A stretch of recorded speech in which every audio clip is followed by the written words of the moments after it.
All right. We are live. Cajun Coin Hunter here with y'all this evening. AK Boudreaux, how y'all are today? How y'all are? Let's see here. Moose, what's up? Uh, 28. Oh, yeah, man. It was 39 the other morning. Yesterday morning, 39. I was like, man, I got like, actually, I got up a little late and I was like, oh. So, Bronx boys, what's happening? Whoop, whoop. David Carlisle in the house. Randy, what's up? Randy, RXTX. Check your email, Randy. Let's see. Bronx boys. Okay, we got that down pat there. And we got, somebody backstage. Nope, don't do that. I wasn't paying attention to what I was fixing to click on. Click the wrong What's button. up? Come on, Couzan. How you doing? I'm doing pretty good here. Up in, I guess, Forest Lake, Iowa, or something like that. Forest City, Iowa, or somewhere up here in Iowa. Oh, okay. What's that? A CFI next to you? Yeah, it's a CFI next to us. I see something control or what is that on that Uh, trailer? that's their temp control division. Oh, yeah, okay, yeah, like freezer units, probably Uh-huh. refrigerator, reefers, Yeah, reefer. yeah. Now I'll spit it out there. One of these minutes. I got one more reception out here in the woods. Oh man, they wrestling in the woods, David. Him and they at wrestling practice. So grandkids, hmm school, I guess. So anyway, and yeah, I guess the school's out in the woods, log cabin school. No. So Gotta be something. let's see, uh, boogity boogity boogity. Oh yeah, man, no wonder something looks strange. Um, I don't have my YouTube popped out. Uh-oh. My comments, YouTube chat comments. I did check my mic. I did check my audio. Good thing I checked my audio. My mic was down probably all the way. Um, let's see.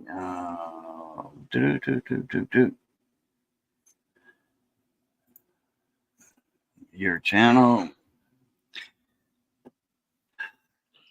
Hey, Miss You Cat. What there's my baby, Miss Missy? My honey.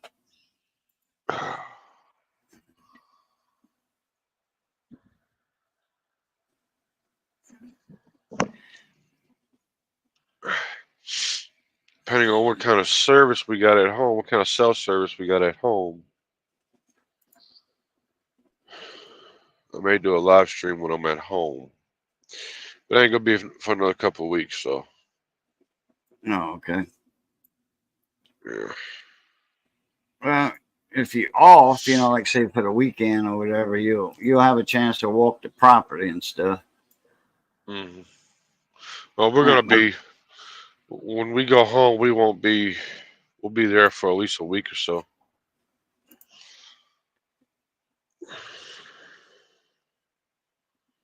Have a chance to get everything done, and she's got to have a procedure done with the doctor. So, I got my little cousin. He's not my nephew. I call him my nephew, but he's not. He's just a younger cousin. My hmm first cousin's son. So he's almost like a nephew. Anyway, he came in from offshore and he was waiting on his ride and for the company to pick him up. And they said, "Oh man, you got to wait like 6 hours." Hell, he could have called somebody, locally because they were right there in New Iberia. Well, he walked. He was trying to get on Facebook. He had one of them pages that people can buy if you don't watch it, and they'll steal your Facebook page, and then they'll make money and they'll sell it back to you, whatever. I don't know how that works. Hooked on Classics. What's up? Actually, that's David Carlisle. You can't. Some people can't see the D on there. I can. Hmm. Oh, Smoky Ribs in the house. I'm lagging bad. Really? Yeah, you got a little bit of a lag, but can't tell it you can't tell it when you speak. It just tells it. It just When I sees it on move, your on your screen. Yeah, like you damn. freeze up for a second and you come back. Freeze up, come back. Freeze up, come back. Well, I got a little Wi-Fi thing up there next to my viewers and the time clock. You know, the elapsed time that went by. It's a little Wi-Fi thing. I've never had that before, but I checked, and I'm not on Wi-Fi. I'm plugged into the Ethernet. I've always been plugged into the Ethernet on this laptop. Oh, I Yeah, mean, I did, the go Wi-Fi up until I got the cable in. You know, it was only I don't know, a week or so, whatever, maybe 2 streams. uh No, your audio's fine. It's just the video part. Yeah, but I've never seen that little Wi-Fi thing. You know, the little antenna symbol Uh-huh. like that. Never seen that. And that just popped up. But there's, StreamYard's changing all the time. Right. Yeah. Check your email there, Smoky Ribs. Um, well, I'm gonna try not to move. Hooked on class. I've No, been welding today.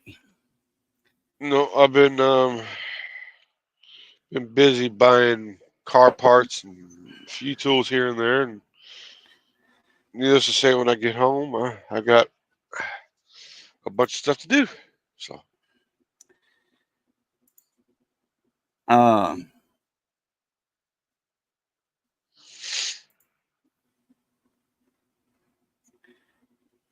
Johnny's radiator came in today. I ordered him a radiator day before yesterday. Came in 2 days. That FedEx, but uh it came out of Texas, so it didn't take long to get here.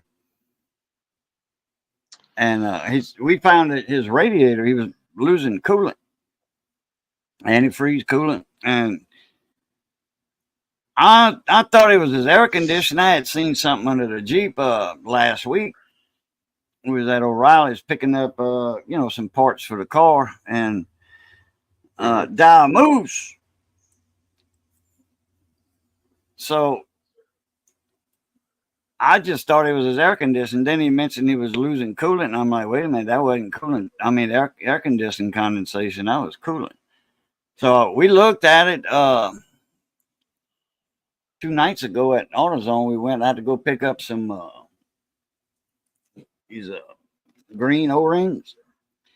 huh. That's for that car. It don't take all of them. They give you spares.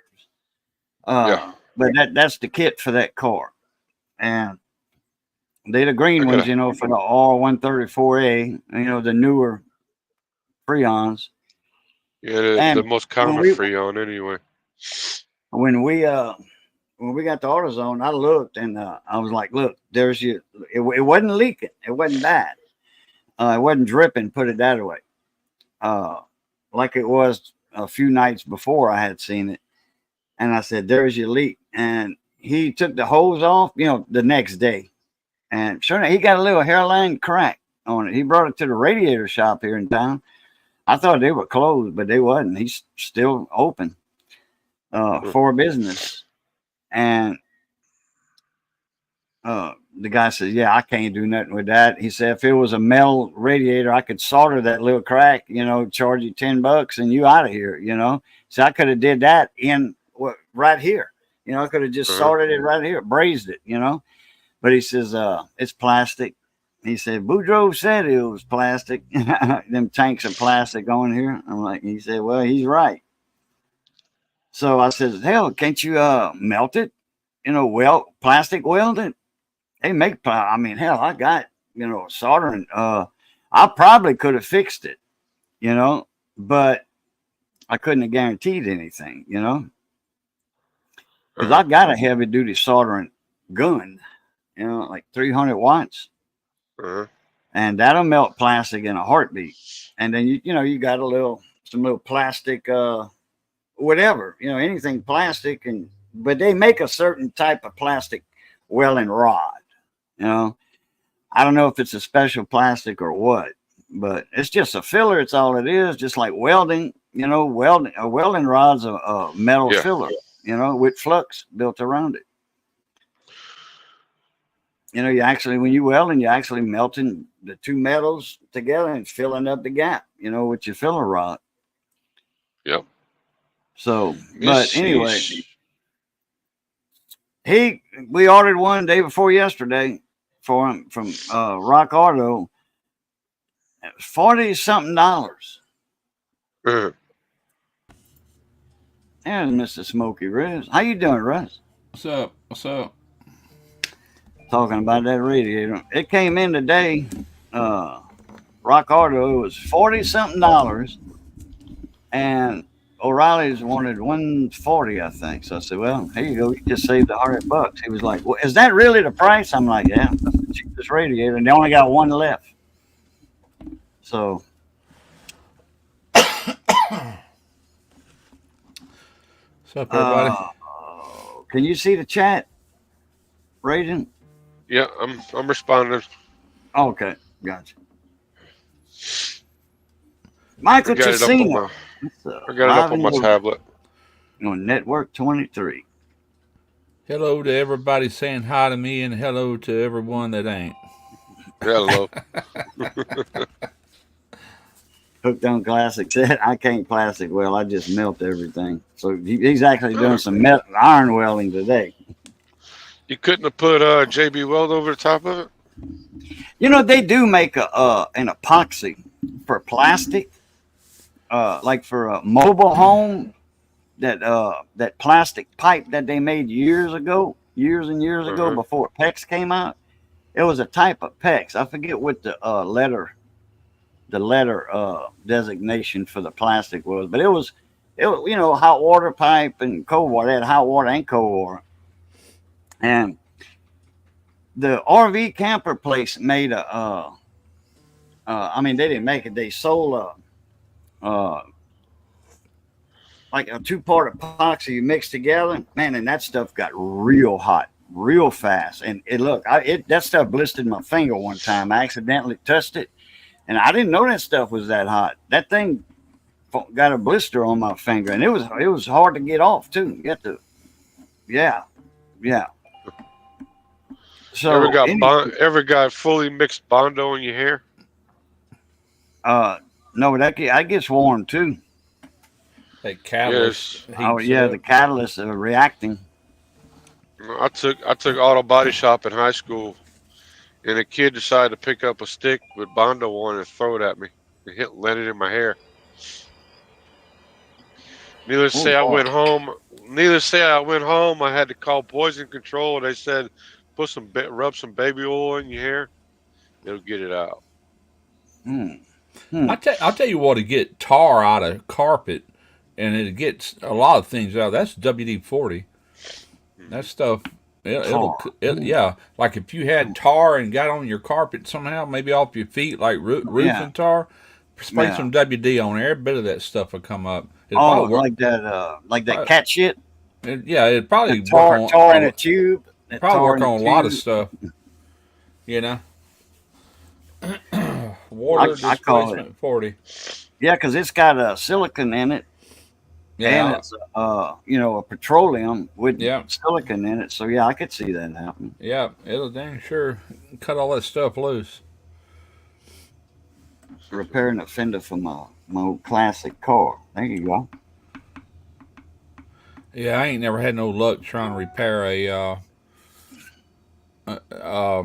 radiator, or at least not the modern with the plastic tanks and everything. Oh yeah, I could have welded. I even mentioned it, but I didn't. I probably could have got some plastic filler at O'Reilly's. Yeah, we've welded together we've taken the boxes like inside up under the dash, like for your evaporator and all. We welded that with a soldering iron and adding plastic to it Yeah, but that don't hold pressure, not like a radiator, you know. Oh yeah, but that's what I was a little concerned with. Yeah, Hot and pressure, yeah. because that Cooling, stuff would get contracting, 200 pressure. degrees. He's got 190 degree. I think he's got 190 degree uh, thermostat in it. Yeah. I told him what to get. I Well, says, you get what they recommend. If they say 190, don't say, oh, I want it 180. Don't do that, because right. certain engines have to run at a certain temperature Go to be back with OEM fuel efficient. Yeah, specifications. right. And I hate to say it, but the OEM parts on a lot of stuff depends on what it is. Well, I'm still looking for. I'm trying to make sure I'm getting the right ones for my truck, but I got to get some coil packs for the truck. I'm trying to make sure I get the right ones. I mean, I pretty much know what I want to get. I just got to make sure they're right.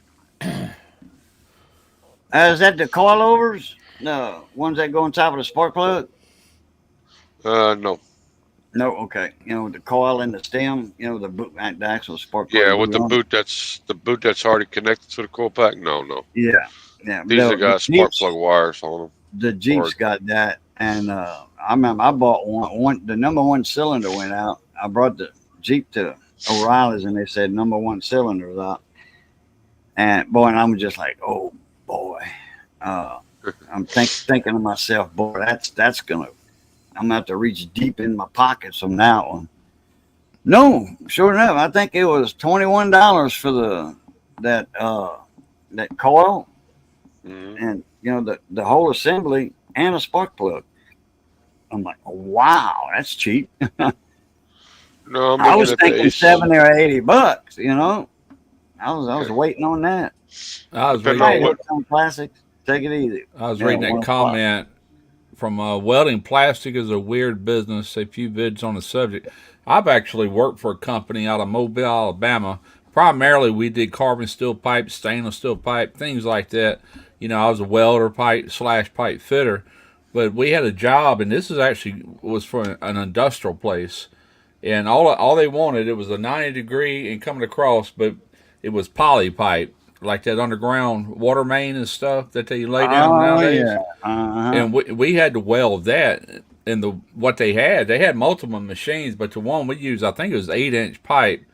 They got this big old heavy plate that drops down, and you sit there and you turn this crank and it makes the pipe come in, and you got it's got a pressure dial. It tells you how much pressure to put on that plate. That plate is hot, and you let it sit. It's got a whole chart there to tell you how long to let it heat up, and then you back off, flip that heater up, and then you run the two pipes together, and you apply however much pressure it tells you, and hold it there for how long it tells you.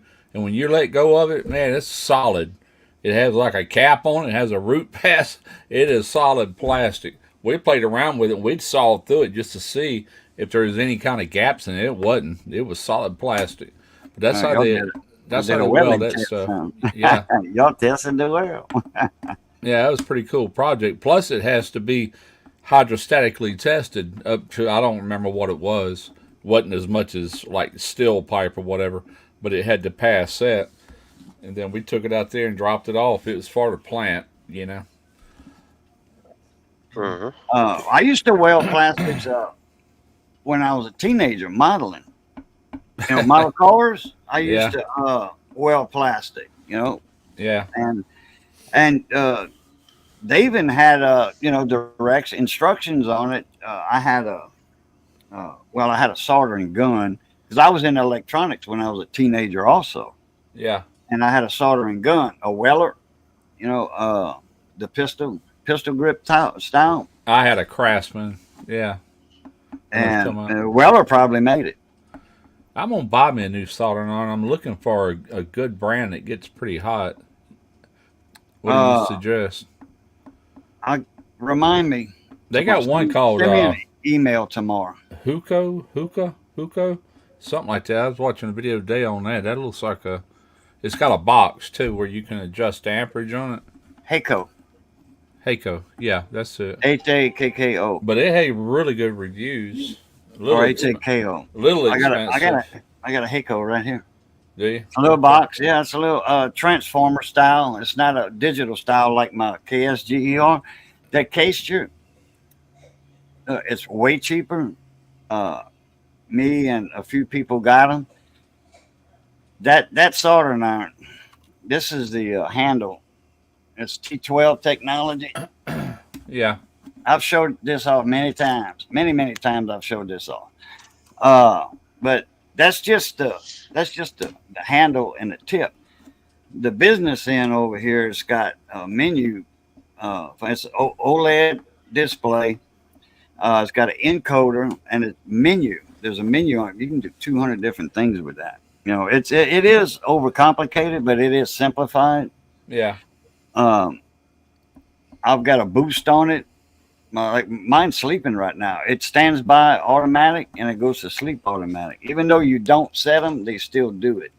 Yeah. I don't need one that often, but it's kind of like I did a video here not long ago where the tail lights were not coming on this truck, and I finally got to the root of the problem, and it was aftermarket lights on the passenger side had a meltdown inside of it, and so we went back with factory lights, but I had to the harness, even though it's the same lights, it obviously wasn't the same year. The plug was different, so I had to take about this much of the harness that came with the lights that we put on there, and I'm listening. Keep on. I use butt splices with that has heat shrink already on it, but I would have rather had soldered that for a better connection. I just want one to have for things like that, you know. What's up, AJ?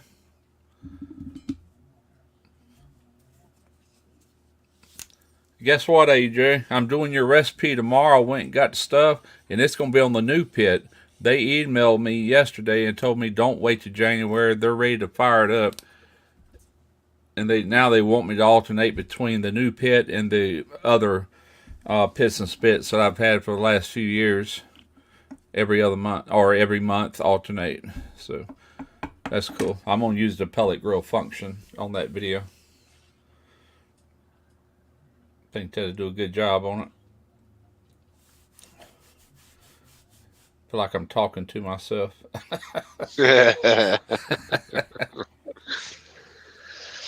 No, we're gonna be buying a pellet grill at some point. Yeah, I finally got to try some barbecue off of one when I was at my sister's house. Her husband cooked some ribs and I think a brisket. Yeah. And I think he did some chicken too. That stuff was good. Googie, what's up? Yeah, I'm gonna be doing on that pit. I don't want to be because I've already seasoned the pit. I have went back and fired up the firebox. Did that yesterday to finish seasoning that pit because I attempted to do it with the pellet grill, but the pellet grill ain't gonna season that firebox because it's down low and you got that baffle. It can't get no heat in there. So I fired up the offset portion of it. It's a hybrid. It's an offset smoker or it's a pellet smoker, whichever one you want, or you can do both. Mm-hmm. I've got an offset smoker at the house.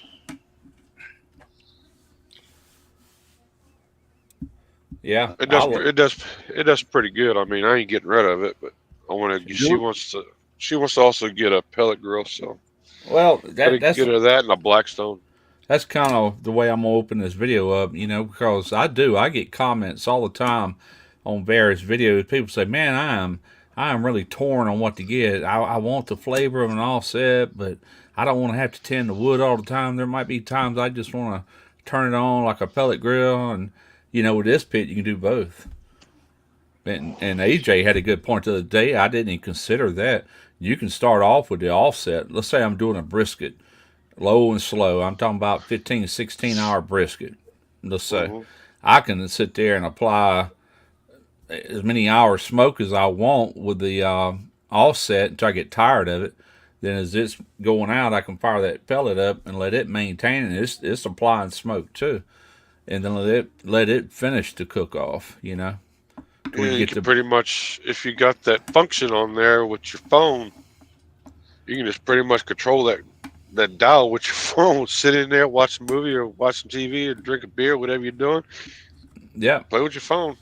absolutely. Well, the biggest thing, and long cook like that will let you go to sleep at night, and Yeah, you can get some rest, yeah, without tending to it all the time. that's What's why I up, like it. Goody? Judge Webb. So Madwood, what's happening? Madwood barbecues in the house. Judge Webb, and who else we had? Backwood Bandits. Southern, we got Van the Man from Baton Rouge. He's cooking a chili. Your buddy. I'm fixing it. Yeah, probably tomorrow night. That sounds like a good idea. Sound like a yes, plan to make chili tomorrow night. No. Shrimp gumbo tomorrow night. Just cool weather. That's gumbo weather, baby. it's chilly weather too. I'm ready for both. Yeah, it's 65 right now up here in Iowa. Our low this morning got down to 45, I think it was. We were Heck yeah. in Pennsylvania and Ohio early this morning, and it was like 35 to 40. Yeah. And I don't really have any jeans out here with me, so I had to go into the truck stop. I bought me a little vest. I have a sweater. I put that on. I'm walking around the rest area in the truck stops in the sweater and the vest with shorts on. It's yeah, Thursday to Friday, some get down to 47 tonight. It's 60 degrees right now. Then it's gonna be a slow warming trend over the next few days. Be back up in the 80s Saturday. What's up, Troy V? Troy said the Pascagoula boys are back. Yeah. Well, Russ don't live there no more, and I don't live there no more. No, I ain't far from it. Pascagoula ain't a bad town, I'm only 30-minute drive. That's my hometown. Born and Yeah. raised. I stayed on and off between there and Alabama. I stayed there, right? 9 years, 10 years. I left after Hurricane Katrina. Well, I left the state and went up to Illinois for 8 months. Come back. I never did move back to Pascagoula. Bought a house over there in Fontainebleau, South Ocean Springs. Oh yeah, that's a nice area down there. I knew And a couple of people come over there. Buddy of end up mine, uncle. end up getting a divorce. I bought that house, ended up getting a divorce, and I've been living around the Biloxi. Well, I lived in Gulfport for a few years, and I've been here in Biloxi now for the last 10 years. So. Well, hell, Katrina tore up Fontainebleau, on the beach side. I mean, It did. anywhere 3-4 miles in from the beach, Well, Fontainebleau, that's all tore up. That's the reason I bought that house. It was a Katrina house. I had to put a new roof on it. I had to replace the sheetrock halfway up the walls. And, man, I put a lot of work in. I put archways. Like when you go into our room, there was a door you opened. Then there was like an archway into a computer room, an archway into our room. Big. I mean, it was nice, Right. Poured all that time, energy, and money into it. And Arch is easy. ultimately, yeah, that was super easy. But put all this work. 4 blocks and plywood. My ex-wife, her sister was an artist, and she put murals like on certain walls, Yeah. stuff like that. It's still a nice house, but I ended up signing it over to her. She wanted it. I just wanted out. So I built a 2-story in Diamond Head. That's a luxury town there, Diamond Head. oh yeah, They got wooden stop signs that are painted, like all base paint, real shiny, glossy paint. yeah. And they got people that go, I don't know, about 3 or 4 times a year, and they shine those stop signs up, Windex or whatever. Yeah, that's kind of or whatever. That's a Made rich out of wood. That's a rich It's a community. very rich community. Yeah, the guy that That bought whole my town. That whole town. the guy that Oh, go ahead. I'm sorry. I was gonna say the guy that bought my pizza oven, he has a home over there, and he owns a fabrication business in New Orleans. He's got money, So he come pick that pizza oven up, and he gave me what I wanted too. He didn't even dicker with me, I'm gonna right click on that damn thing. No, I can't. It says connection is unstable. If you're on Wi-Fi, try plugging it into your router or moving closer to it. I have an Ethernet cable, Your Cat 6, your computer directly should not to. be your computer should not be showing Wi-Fi symbol up there if you're connected to Ethernet. Yeah, well, that's StreamYard showing that. Not the computer. That's StreamYard showing it. And Oh, I never was. I mean, maybe once or twice when we first got the laptop, because I ordered that Ethernet, that Cat 6, yeah. and it is hooked up. I mean, if Everything I use in this room is Wi-Fi. I move the wire, and I don't have nothing direct wired.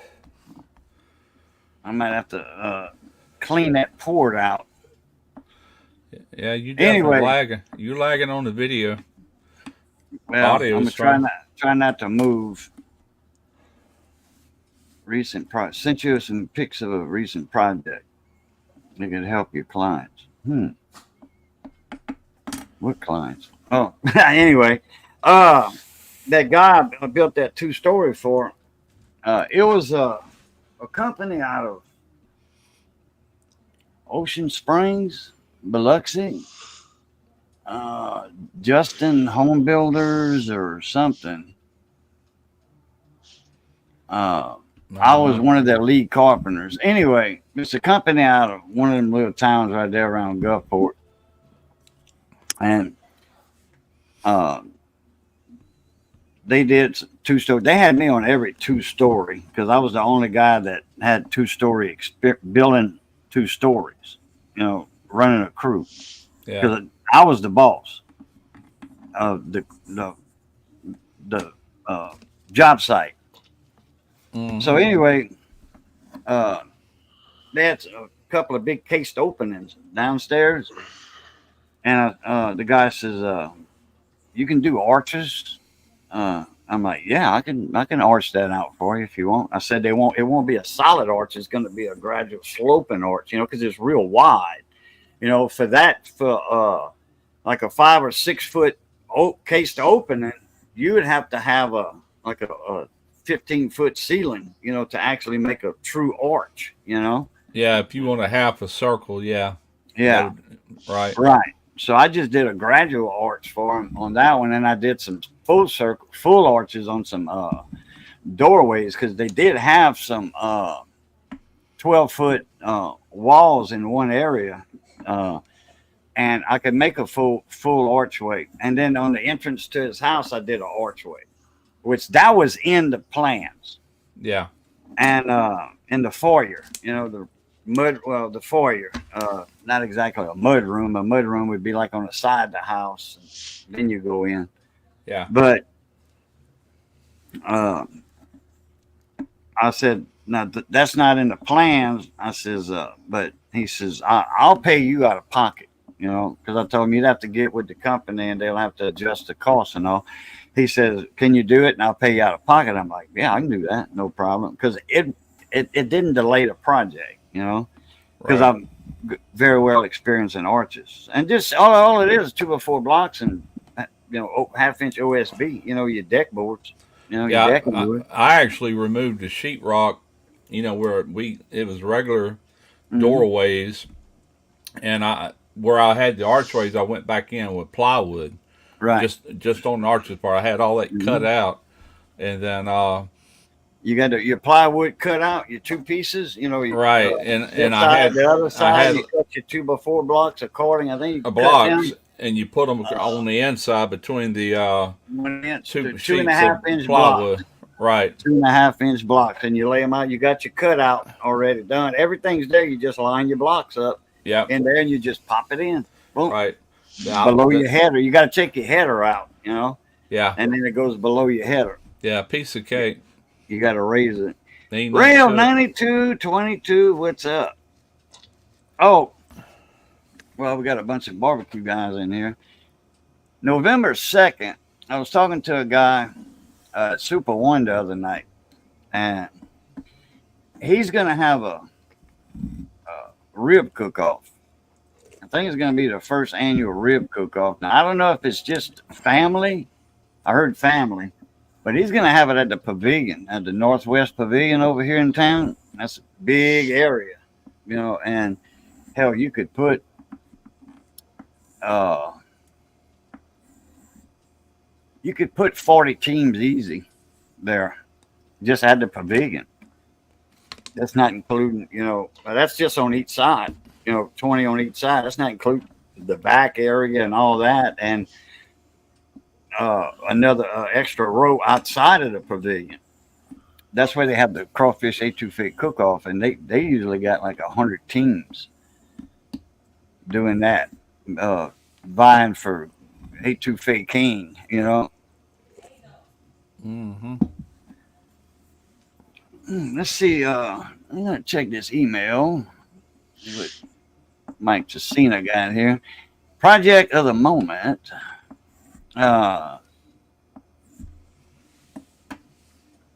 Pelican cases. Harbor Freight sells fairly affordable ones. Oh yeah, Pelican cases. Yeah, boxes, carrying boxes with the foam in them, like for pistols and such. Cameras, whatever. They come with a foam thing in it, and you can carve your stuff out.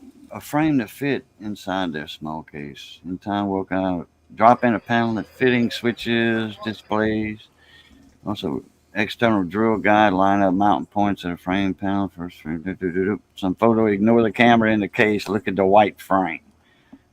T. Mike. Okay, let's see what we got here.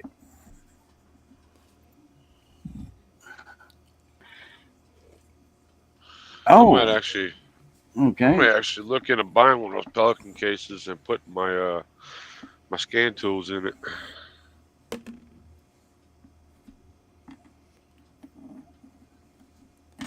So that slot fits into the Pelican case, I reckon.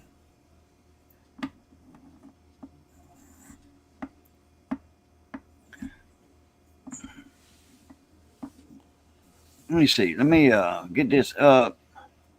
Okay, now I can present that. That's nice.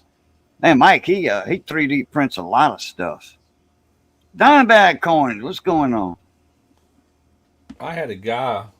He's been on YouTube as long as I have, and he's got a 3D printer, and he made me this. Well, he didn't make it for me. He made one for himself. Then he showed it to me. Asked me, "Do I want one?" This is my microphone. Hold on. Let me. It took a little while for that to pop up, and I didn't know you was going to do that. Okay. This microphone normally has like a little clip where you clip it on your shirt. Your lapel. Well, this has got a magnet, and you put it behind your shirt, and then you clip that on. And he sent me that in the mail. It'll work the whole on any microphone or just a little holder. Just a holder. It's 3D printed. He made. Oh. Yeah. There's where the wires loop through the front of it. There's a little magnet. He asked me, "Do I want one?" I said, "Yeah, sure." Yeah. Magnets, especially them earth magnets like that. Yeah. I forget the name of them, but yeah. Now I got a magnet. Used to be, I had to buy this lab mic that's made for this particular microphone, but you can use this microphone without it. And I've got a magnet. Hang on. Well, it's back over here. But anyway, it slips up on this back here, and it does the same thing. It's a little square magnet to hold the weight of this whole thing. But this wouldn't hold it. This is just that little mic there. Right, for the mic. I said, yeah, send it. My fear is I'm going to end up losing that magnet, though, eventually. But if you do, you can always get magnets, Harbor Freight. They got them little rare earths, or Walmart, whatever. Yeah. But Diamondback coins, neo magnets. Yeah. Neodymium. Diamondback, he's a 3D printing fool, and he does all kind of stuff on 3D printers. I want to say he has at least 2, probably 3 3D printers. I hope I kept the actual clip that came off of it. Is this it? It wasn't so damn expensive. I bought myself one and do my toolbox organization with it, but I ain't spending the money on one. There's a partial picture of that white liner. There it is. There's the actual clip right there.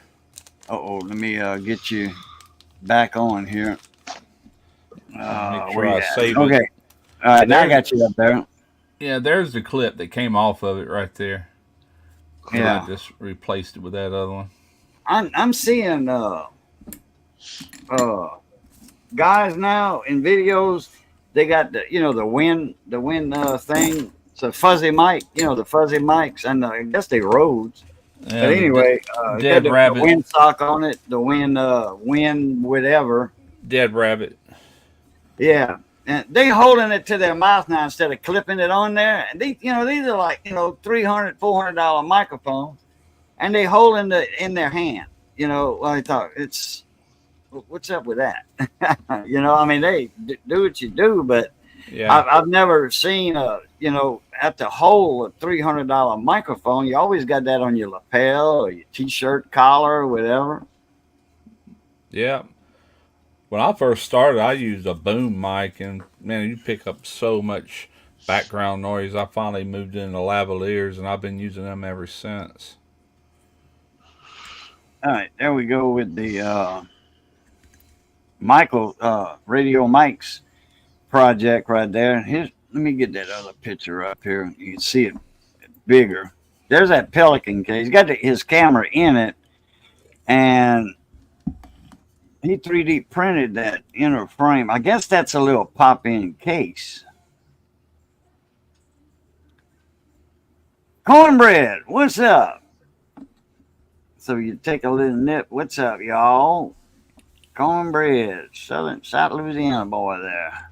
Yeah, you can buy them Pelican cases with just blanks in there, and you trim out wherever you want the holes to set whatever in. Mike, he 3D printed this white frame, Yeah, and I guess there's something underneath of it attached to it, uh, made like just for. I'm not gonna go just to the uh, because of privacy thing. This has been experimenting. Uh, Panel switches, displays, and all, but some folks just ignore the camera, and it only had two pictures in it. But there's a close up. I guess that's like a box or something, maybe. Mike, is that a box? Friction fit. Okay. Oh, so that's the drop in that goes in the Pelican case. Okay. And then you put, I guess you design it for certain things. I would assume.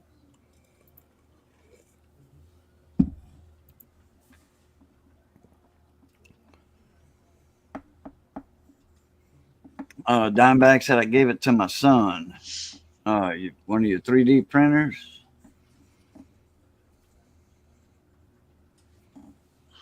No, I'm wanting to take a lot of the big blow motor cases out of the toolboxes.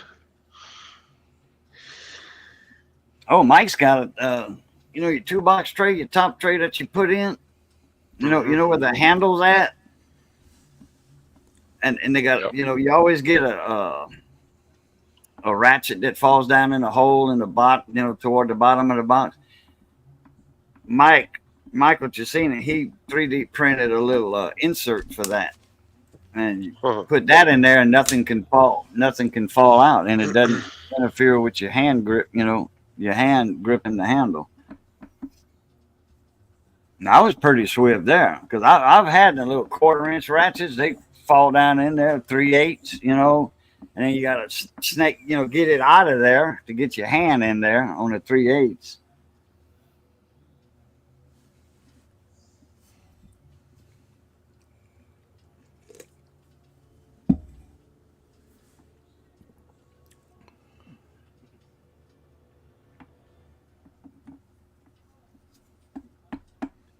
Fix the corners to match the OEM pattern.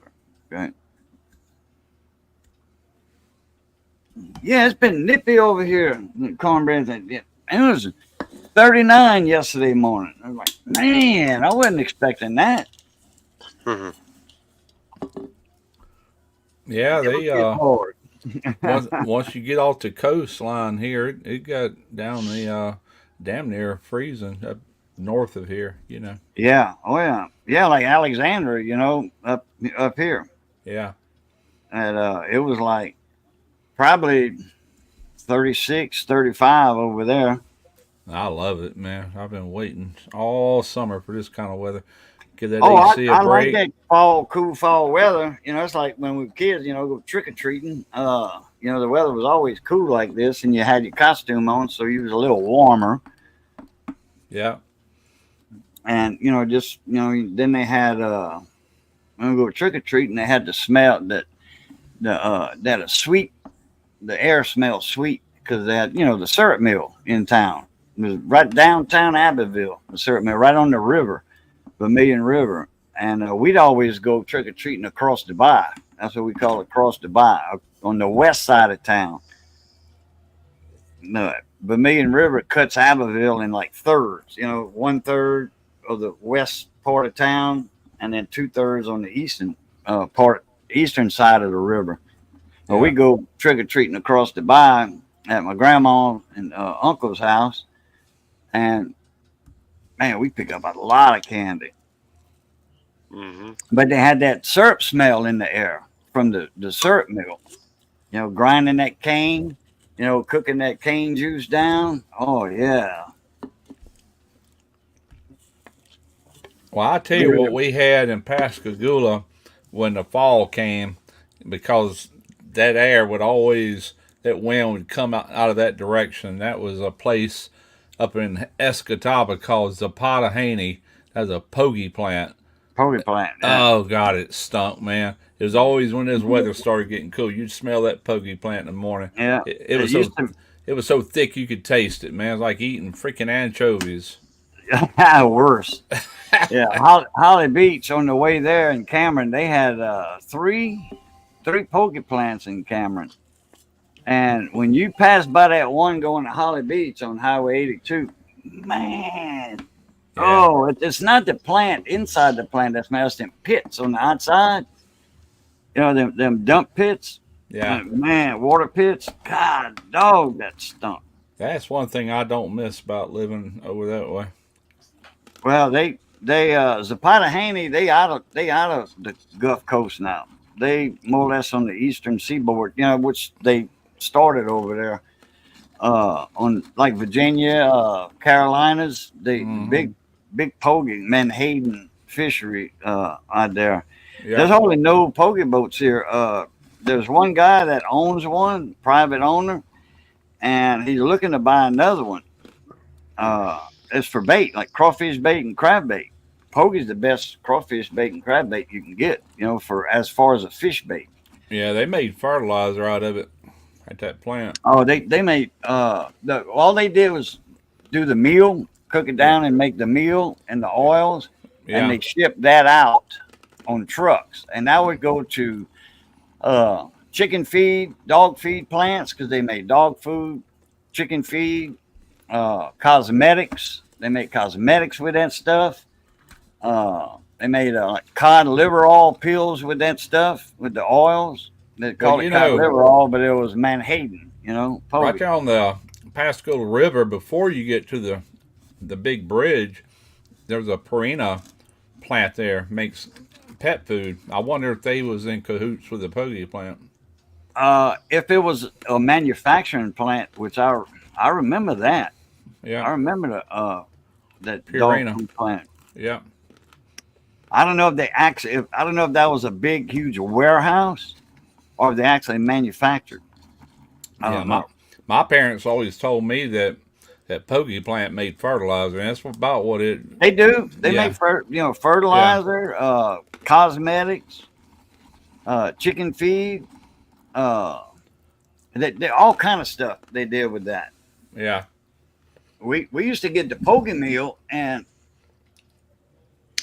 Mix it with flour and a little bit of water with a little bit of vegetable oil, and we'd make our shrimp balls to go cast netting.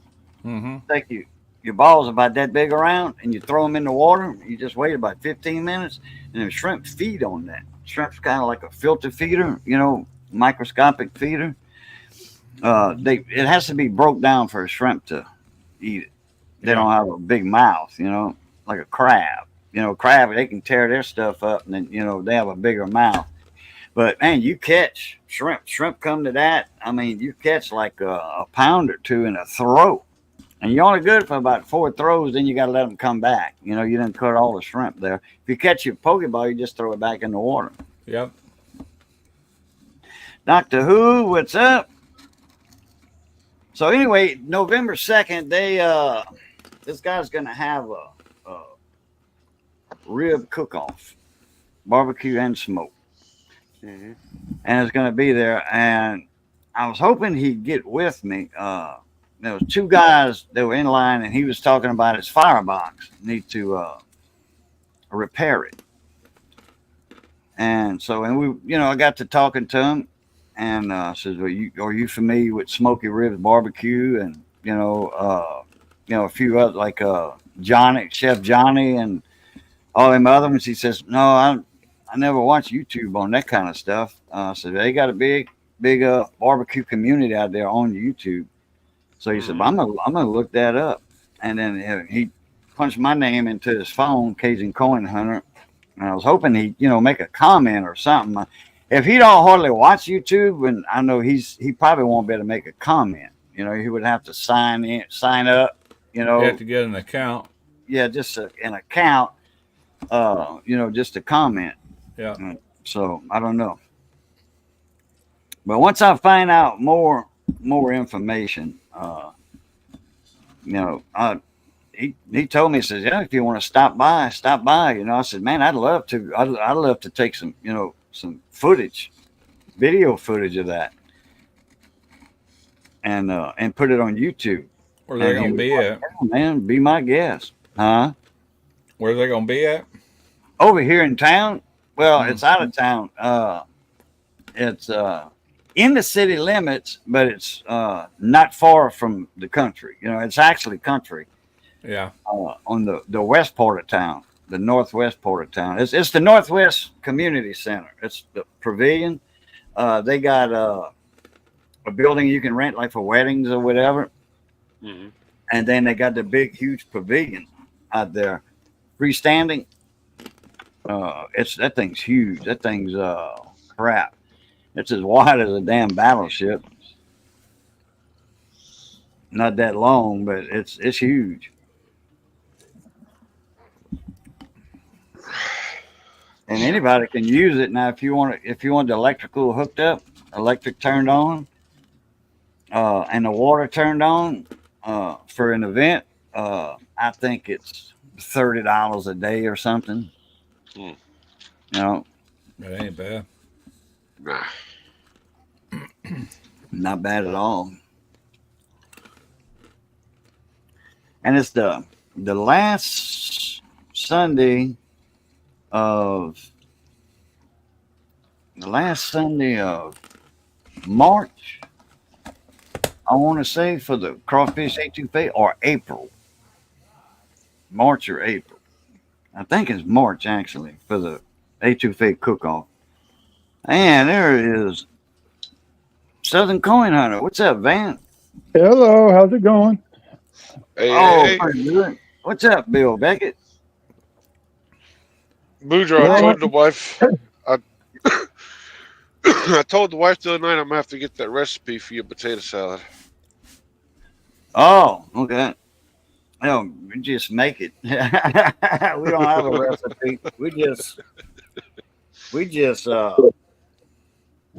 boil some potatoes and eggs. There's no 3 potatoes, 2 eggs, nothing like that. There's no ratio. I usually do like say 5 potatoes, mediums, russets, mediums. Now I'd rather mashed potatoes for potato salad. That makes the best potato salad, mashed potatoes.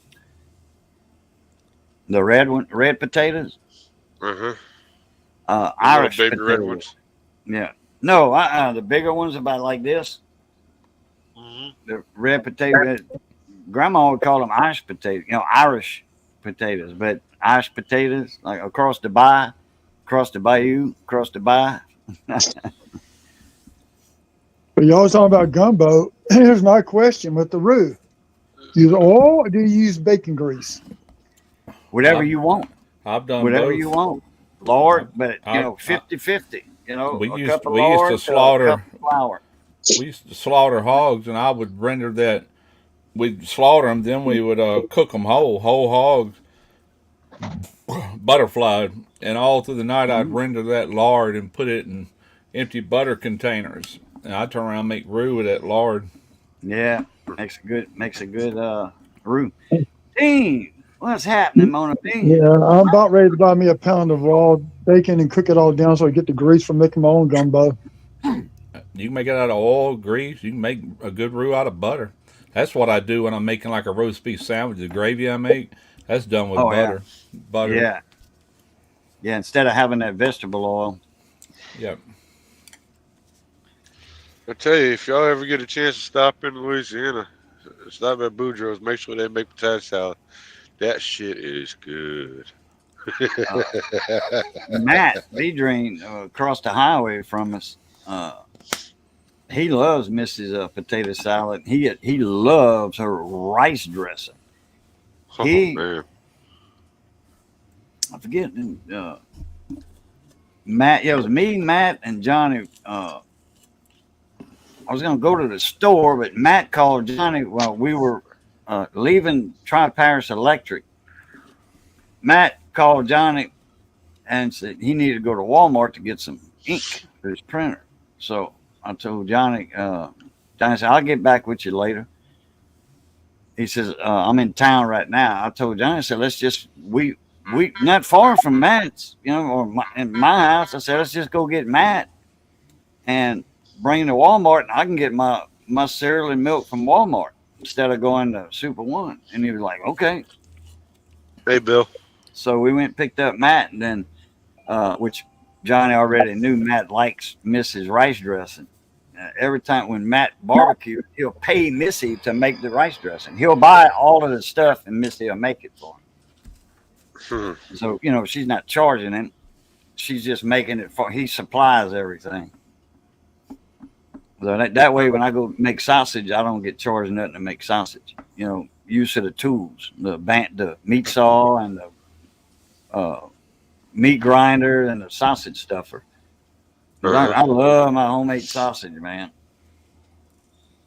And I do if I do say 50 pounds, we did 200 pounds one time of sausage and tasso with Big Randy. We had sausage for a long time. I smoked my part of it was like 120 pounds. I think I smoked 60 pounds, and then the other 60 I just left green sausage. Didn't smoke it. Froze it like that. Man, Fresh that makes sausage. awesome gravy too. Especially throw some potatoes in there. Man. I miss my grandpa. My grandfather making homemade sausage. He used to start on Monday, and by Friday, he already had it all cased up, either smoked, frozen, or however he wanted to preserve it. It took him 5 days to make about 200 pounds of sausage. We do all that in one day. And he was probably making 1,000 pounds though. Well, a lot of times he was making for other people too. Oh so yeah. See, after retired from Wilson Meat Company in Shreveport, he was processing deer meat for people. So sometimes he was making deer sausage too.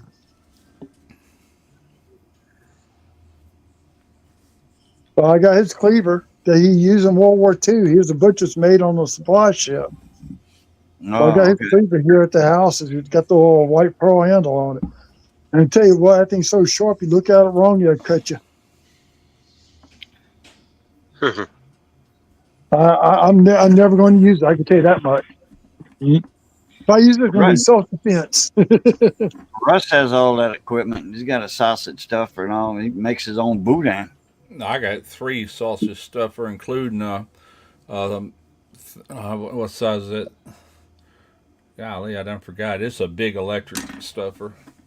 Yeah. Then I got it holds 31 pounds, and then up on here I got a 5-pound stuffer, and buried over here I got 11-pound stuffer, and electric meat grinder. I've got all that crap.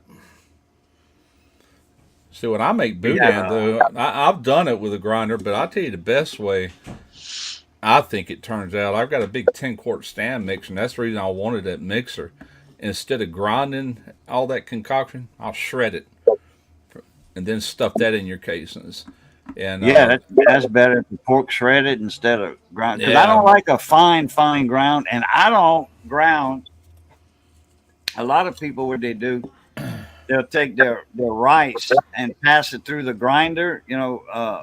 yeah, After they, right, what they do, they add their cooked rice to their meat yeah, and liquid and their meat and stuff. Then they'll pass that through the grinder. yeah. I don't do that. I don't do that. Most people don't do that, and I'm gonna be honest with you. The first time I ever did boudin on my channel, I did that, and it was a mistake. I never said nothing about it, but I was not supposed to have done that. Like, God dog it, I ran It that breaks down. your rice up. Well, you really couldn't tell that much different. It was still good. Don't get me wrong, Oh, but yeah. No, Still got the flavor, the no, taste, and all that. you run that rice in there after it's either been shredded or ground, however you do it. Then you put your rice in there. Leave them little rice granules whole, But yeah, I did that. Does deer I did have a that brisket? once. That just shows I the want to human say, side. yeah, deer's got a brisket. Your brisket's your front part meat, front quarter off the front quarter. That's where your Yeah, brisket. I was up to Jerry Lee's tomorrow and brought 3 pounds of boudin to work. What you saying? I stopped at Jerry Lee's this morning, bought 3 pounds of boudin to work. Jerry Lee's. Yeah, And that Jerry ain't Lee's the over here same on Jerry, Growing Springs Road. that ain't the same Jerry Lee me and Russ knows. No, I know a Jerry Lee over in. He's sold out. That Jerry Lee's is not there anymore. I guess Wayne Lee's is still there. That was Jerry Lee's father, and Yeah. Perry Lee's the one that. Perry is the Yeah, one that they owns still run Wayne Lee. That's Lee's. Yeah. that's the better place anyway. They got all kind of stuff at Wayne Lee's, man. They got white shrimp boots. They got fishing nets. They got department for Deep sea fishing rods and reels, man. Yeah, deep sea rod. Yeah, fishing equipment. But when it comes to food, though, man, they get good boudin out of Louisiana. I don't know where they buy it, but it's pretty good stuff. I bought it plenty of times. They got a deli, and they deep fry them boudin balls every morning for breakfast. It's on the breakfast menu for the deli.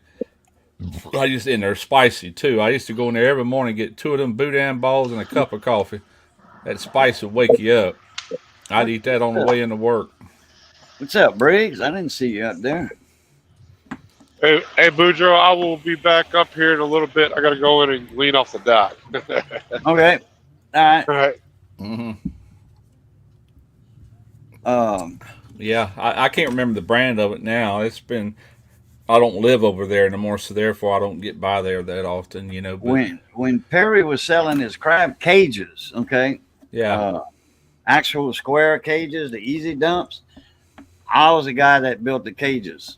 oh really? Okay. Yeah, I bought a cast net. I made $5 per cage. He supplied all the wire and everything, and I made right about $5 or $6 per cage. Yeah, and I think he was selling them for, I think 20 a piece. So he was making like $10 a cage. Hey, that's cheap. Didn't cost but like $4 or $5 to build a cage. That's been a few years back. That's been a while back, ain't it? Yeah, and that was back in 2003 probably. Okay. Costs you more than that nowadays to make it. 2003, 2004. Well, the wire you buy by the roll, Mm-hmm. and it's coated chicken wire. It's crab cage wire or crawfish wire. Crawfish wild, the mesh is smaller though. Yeah, there's a young boy here. He's been on a couple of my videos. That's what him and his parents do. They got a business building crab traps. Oh, really? And they even built little small ones for like, I bought a few of them to put off the sailboat when Derek was docked there. He could just put those little small ones overboard and catch blue crab all through the week, you know. I'm talking about like a commercial, 2 foot by 2 foot. Oh, cage. he had commercial cages. He sold By, he sold them by the truckload. 14. Oh yeah, yeah. He'd post that on Facebook. He'd have them 18-wheeler flatbeds come in there, and they were stacked up high with straps all over them. They were going somewhere to some of these big time crabbers, you know. He does a good job with them. I want to say, yeah, Matterwood, deer's got bread, but not like a cow. Okay, a cow. I know, different, totally different animal. You know that old saying, but the brisket ain't gonna be big on a deer, and you don't hear of anything deer brisket. You don't hear that backstrap. Yeah, they call it backstrap on a deer, but it's actually the loin. The back loin and the eye. Yep. Like the filet mignon. Okay, that's backstrap on a cow. No, the loin, the backstraps is your pork chop section. Your tenderloins is on the inside, them 2 little rolls of meat. That's tenderloin. You got loin and tenderloin. Yeah, but your filet mignon, that's on a cow. That's your tenderloin. That is the tenderloin. Yeah, that's some I rolls. thought that was the part of the ribeye. With the bone, the center of the ribeye. No, sir. Oh, or the eye of the ribeye. No. Oh, okay. Your tenderloin is part of your filet mignon. You got 2 of them on a cow. You got 2 of them on any of them. Stomach. Right. Yeah, and then the stomach cavity. The dead center of it, that's your center cut of it. That's actually the Chateaubriand, they call it. That's where the filet mignon's cut from. Chateaubriand. Yeah, I got a video on another channel, SNS Grills, where I took a whole one and broke it down. I think Lance even did that not long ago. Broke it down and all the way to the actual Chateaubriand. That's the center cut of the tenderloin. That has nothing to do with the back straps or where your ribeyes and all come from on a cow. It's 2 different cuts. Okay. It's the most tender part of any animal. I don't care what it calls. It's muscles that's never used. These little rolls of meat up inside their cavity. Right. Yeah. Yeah. Oh, yeah. I like those. We call that the tenderloin, or in a deer. That's sweet meat. They call it, I think. Best part of the meat, and then the backstrap. Yeah, backstrap too. Once you take that out, you don't have a deer pork chop anymore. Right. On a deer, I used to take those tenderloins. They're only about that long, about big around. Right. And I would make my first cut and not cut all the way through. The second cut, about, 3/8, cut all the way through. And it butterflies and it just gives you bigger portions, when you serve it. I got to get some more lemonade. And I got to lean over the dock. Yeah. Continue on. I can hear y'all. I've taken the back strap, marinate it for 24 hours, portion freeze it, slice it, and then put it in a dehydrator and make jerky out of it. The back strap? Yeah. Comes out real good. Yeah, I imagine. Yeah, it's probably excellent. And then if you take and rehydrate it, dip it in the egg batter and then dip it in flour and fry it up. Oh, you come out really good. Huh. Marinated in liquid smoke, Worcestershire sauce, salt, and pepper. I need to buy me some beef just to freeze dry to put back for hard times. I need to get a bucket full of that stuff freeze dried just to have some meat, if things ever went really south in this country, which is headed that way. I'm looking at my food dehydrate here lately about doing some stuff with it. Falls in the air. One thing you can do, you take fruit, apples, oranges, cantaloupes, and all that, blend it together. Yeah. And spray it on a cookie sheet and dehydrate it. It comes almost out like leather. But you keep it, it'll stay in the refrigerator up to 6 months in a Ziploc bag. Yeah, well, see, freeze drying, when you do food in a freeze dryer, it can last up to 25 years. They got them Yeah. mylar bags you seal them up in, and you put oxygen absorber in there before you put that final seal, and it literally has about a 20 to 25-year shelf life on most things. Yeah, Russ knows about that. He's got one of them big old fancy freeze dryers. He does Skittles, The all wife that does stuff. all the candy, and she keeps it so busy to where I can't hardly ever find time to use the darn thing. She's still doing I that. want it. I Oh, mainly want it for long term food preservation. I've got a whole bunch of it over here, but I need to get busy with it again. she's still making all them candies and peanut brittle and stuff with that. Yeah, she's still doing all that. Not Yeah. here so much in the last week or two because of that stroke she had, but she'll get back Oh into yeah. it. But Yeah, she's making bank on that stuff, huh? yeah, like the rest of venison, it's probably very lean, so I'm not sure it would be that good. Yeah, oh yeah, deer meat is super lean. Yeah. Yeah. That's why when you make sausage with it, uh, You got to mix a lot of pork with it. yeah, you got to mix pork. I do 60-40. That's what I do. That's what I do, or 50-50. But when it comes to cooking venison, like a tenderloin, not the tenderloin, the backstrap, I do it in a freaking crock pot in gravy. Just smother it with gravy, onions, and all that. It's pretty decent then. Serve it over rice or mashed potatoes.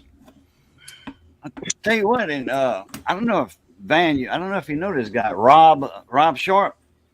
He used to be in charge of the body shop, one of the Ford places in Baton Rouge.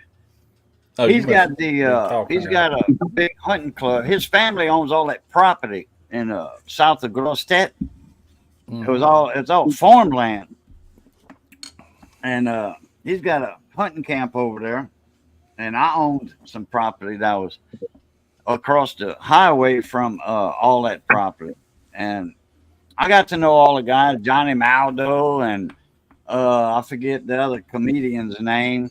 But anyhow, I knew all the guys in that hunting club, and that camp was across the highway from my house.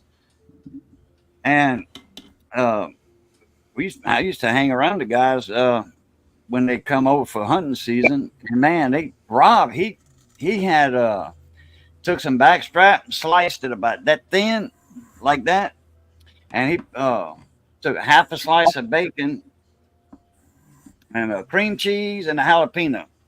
Put cream cheese on that back strap. It was about I don't know, about like that big around or whatever, and a little slice of that cream cheese, jalapeno, and wrap it in bacon. When that bacon was done, throw it on the pit. When that bacon was done, it was time to eat. Oh man, that was good stuff. Yeah, we did that at work one time. A buddy brought a bunch of deer tenderloin in and little medallions wrapped in bacon, you know, and we threw them on the grill. Pretty darn good. We just wrapped it in bacon, like say if the back strap, is like this, that thing. You wrap it, this way, Yeah, like you would. You don't wrap it around the sides, we did. He had chunks about the width of bacon, Okay, like a on the, filet mignon. You know but how you can buy the filet with a right, slice that's of bacon exactly what around we it. did. Okay, no, we did it. He did it the other way. I got you. Okay. Top and bottom. There was bacon on the top and come around the bottom and Right. back up. That's why we did it with a half a slice. And when Gotcha. that bacon was done on the grill, oh man, that was good. Heck yeah.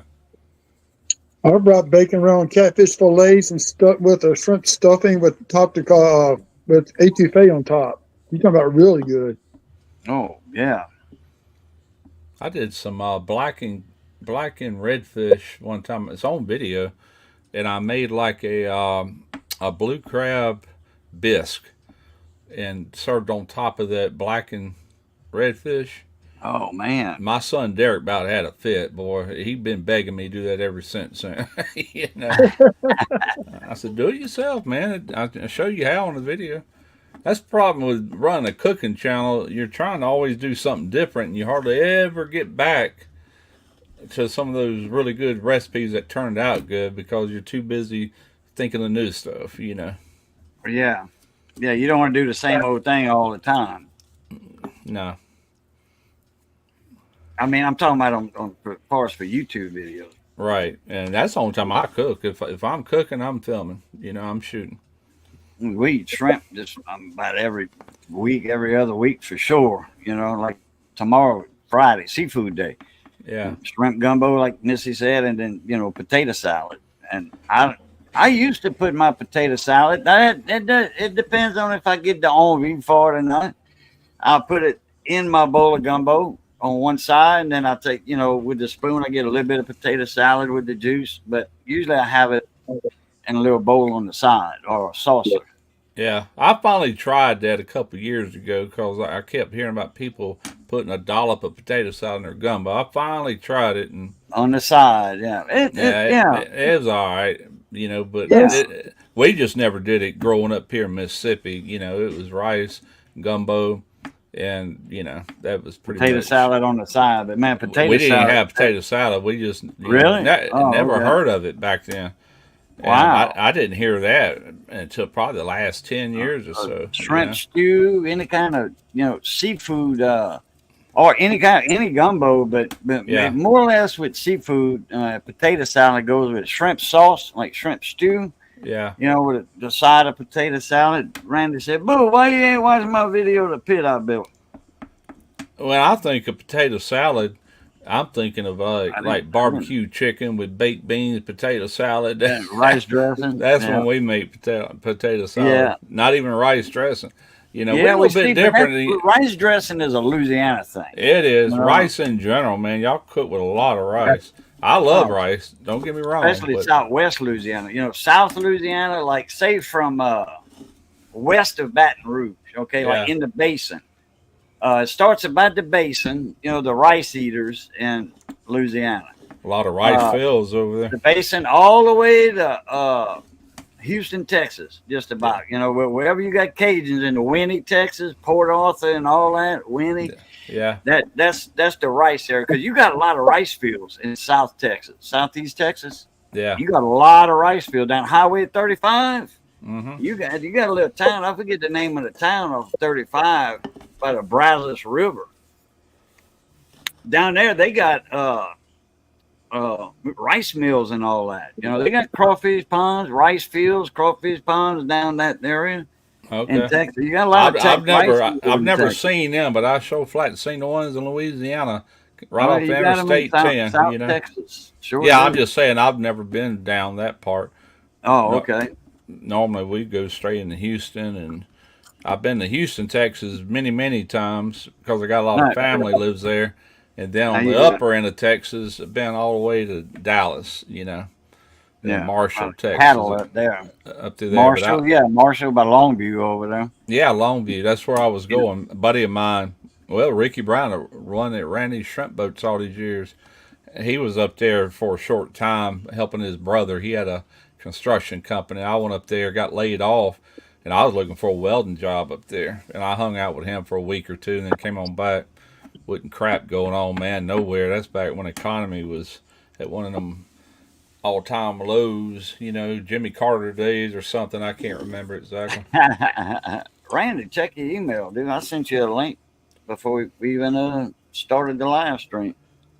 But what got me into Houston so many times was just family, Houston, up in Texas, that area around there, you got Rice University. Now, I don't know if that's in Louisiana, where I'm from, there's a lot of Rices over there, people's last name. Is there any shifters over there? Shifty-eyed people. Yeah, shifters. Now, I don't know if Rice is family name, that college is named after family name or just rice, because there's a lot of big rice industry around, South Texas. Yeah. I need to watch that video too. We had that live the other night and talked about it, and I forgot all about it. I'll find it as soon as I get off of here. I'm going to go in there and watch it. No. Well, I knew he was building. I brought it up in a live stream Randy was in the live stream with us, and I brought up he was in the shop. And I brought up that pit, and he was like, "Damn it, Boo! You wasn't supposed to mention that. I'm not supposed to even be showing that. I'm gonna have to put my back green screen up." I'm doing a video tomorrow with my new pit. I think I mentioned it earlier. Let's see if I got a picture of that thing. It's as wide as my driveway is. Damn! Yeah, I was telling these guys about your all the pits and stuff you get. I said they sent them this stuff. I said, man, some of them pits are $5,000 and $6,000. You know. this is my son pulling the that plastic off of it. Let me hit start again. Damn. That's the wrong one. Okay, that's a pellet. That's pellet and offset. Yeah, I see a hopper. This is one where he's pulling that plastic off that stainless steel. Oh, How wide that joker is, man. It's almost as wide as my driveway. He almost busted his ass. Yeah, he did. I got it on video. He did bust his ass? No, I said he almost did. Oh, okay. He called himself. That's a nice Jeep he got, too. He don't have it no more. He got rid of it the next day. He's got a he's got a 2022 Z71 or whatever that General Motors truck is. Thing's nice. Z71. Yeah. Yeah, it's nice. 31,000 miles on it. Chevy had the Z71 and GMC had the sticker on the back and had 4x4 on the back instead of Z71. Yeah, he got it, man. That's a nice truck. And his Jeep, he's had a lot of problems with it since he's had it, and finally the speedometer quit working, and he said that whatever part it is, they have to go into the transmission or whatever. He said, the sensor's on the differential. That's what it's at on my Jeep. I don't know, man. I couldn't tell you. I'm just telling you what he said.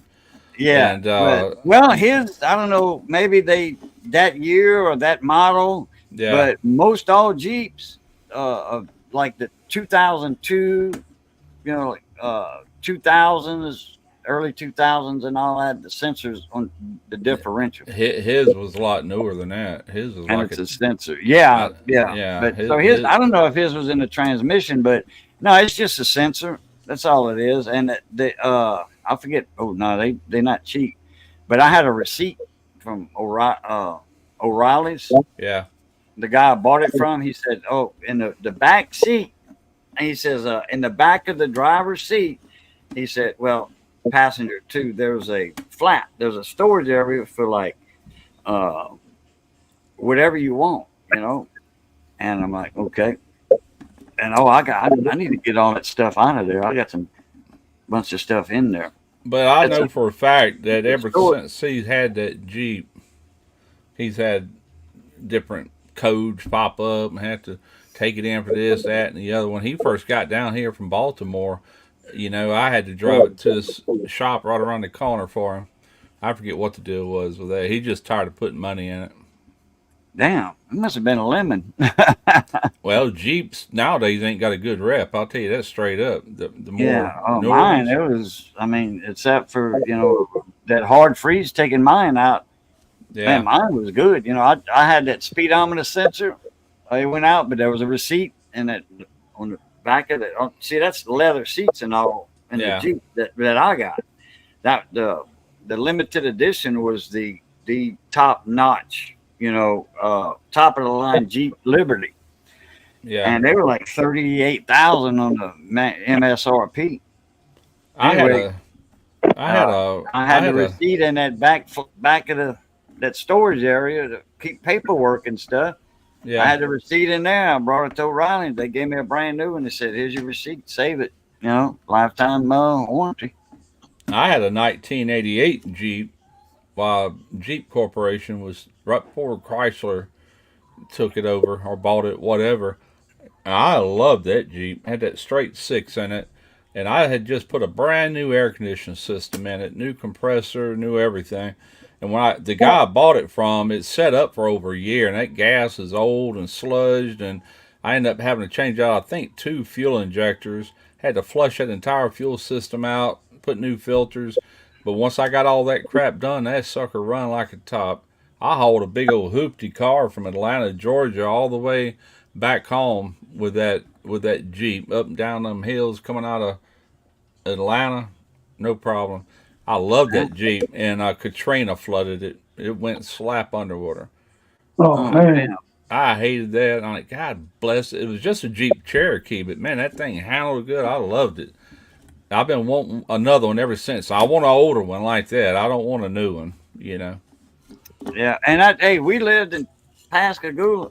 No, actually, I was not in Pascagoula for. I was up. I had my camp house up in by Cumbus, by Charles English's on that road. Yeah. Um, in between the bar, it was a fish camp they call it, but fish camp and Charles English on the river, on the bayou. But I was in Alabama for the storm. There was no way I was staying in my house. My house was gone, and I'd have been gone too. Probably, I'd still be out there in the sludge and mud somewhere in the marsh, you know, off of Cumbus. Cherokees have gone up in value. Not many left on the road because most were driven into the ground. Yeah. Buddy of mine, Mike Badger, he's got one. He had 2 Jeeps. Google, send me an email. My email's in the description box. Send me an email. I'll send you a link. Quick Wrench, what's up, Mona Me? But yeah.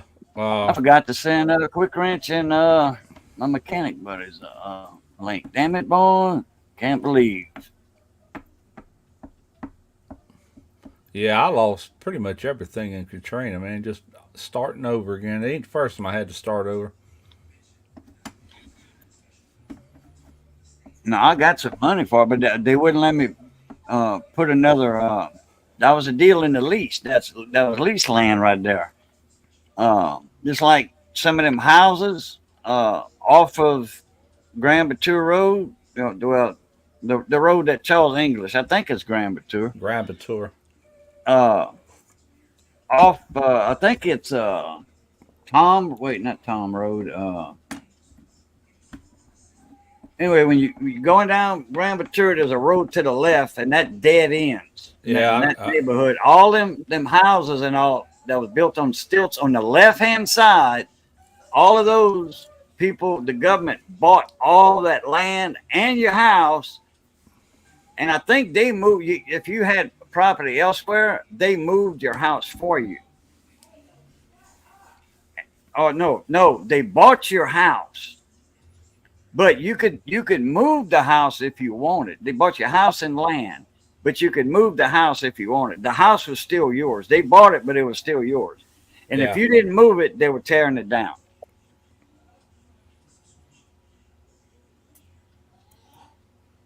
Yeah, good friend of mine. You know where Grand Batur is? You there? Yeah. Okay. If you come back out of Grand Batur and take a right and go up just a short distance, there's like, I don't know what, it could be asphalt now, but back then it was just a gravel road. And the only thing that gravel road takes you to is my friend's house. He had an old cabin like thing there, but I think it was Hurricane George's that flooded that one, and then he had it tore down. They built a big fine home on stilts back in there. Now it did just fine during Katrina. He's still living in it. And it was off of Grand Batur Road? No. If you come back out of Grand Batur and get on the main road and take a right, which would be sending you north, you probably don't go up a quarter of a mile, if even that, maybe an eighth of a mile, and there's a gravel road that takes you right. Right. It does have a sign. It's called Pond Road. I was thinking to say that's Pond Road. Yeah, there's a few houses on there now. Yeah. Well, I want to say, yeah. Well, that brought you. That ain't much because he owns most of that land. That road there and that pond, the one you get out of Grand Batur and take a right, that road there takes you when you get to the highway, you at the Oaks store, right? The home of the famous chili dogs. Yep. You go up, make a curve. There's a graveyard to your left, and come out. Yeah, graveyard to the left. Yeah. Yeah. Yep. Boy, that's a mosquito gnat infested land back there. Good Lord. Man, it's all marsh over there. It's all marsh, man. I don't see how they do it. They tote me off. They had a storm before Katrina, a hurricane, and I forget the name of the storm that had hit, but there was a boat. It was aluminum hull with twin silver 92 diesels, Mm-hmm. V8 92, the silver 92s. They had those in a lot of 18 wheelers, cab overs, and stuff, and they had them in boats. They were, marine application also for them. But they had a boat in the marsh. When you got out of Bayou Cumbus, they had a bayou to the right before the mouth of Bayou Cumbus, and that was just a little marsh bayou, Yeah. marsh canal, and that it went way back up in there. But that boat was salvage. Anybody could go in there and get it for salvage. Yeah. There was a few people that got in there and got like first aid kits and stuff. It's like a crew boat, Right. but it was turned into a yacht, fishing boat. And they went there and they got what they could off of it, but the engines and clutches were still in there. So anybody could go and hell, you could rent a helicopter, like a Bell 212, Mm-hmm. and or something that could carry, lift, something that would have a hook under the belly of the Bell 212 or a Bell 412. And helicopters, I don't know, back then, it was like 400 an hour or something like that, $400 an hour I for the don't know. pilot, to have use of it.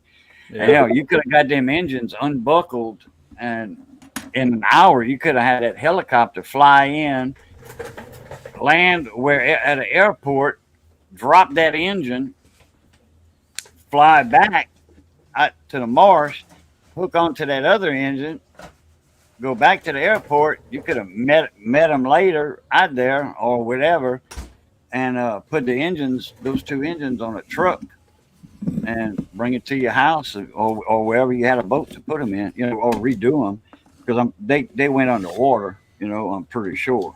Well, maybe Yeah. not. They floated out there. No, the boat floated out there. So the engine rooms, they said there was never water in them.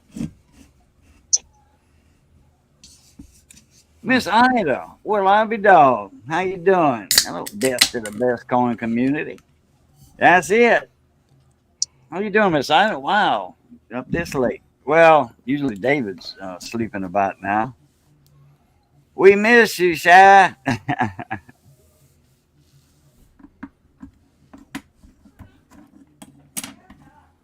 Hadn't seen y'all in a while. I need to join. I need to jump in the panel one morning when I do wake up early. But I'm grumpy when I wake up. Like the seven dwarfs. Yeah, we got David Carlisle in the house. We got Southern Coin Hunter in the house. I know he's asleep, man. I'm about ready to shy and hit the bed. I'm eating Yeah, supper. I'll join y'all one morning for the coffee morning show. I'm eating my chili. Let's sit there and marinate in that sauce for about 30 minutes.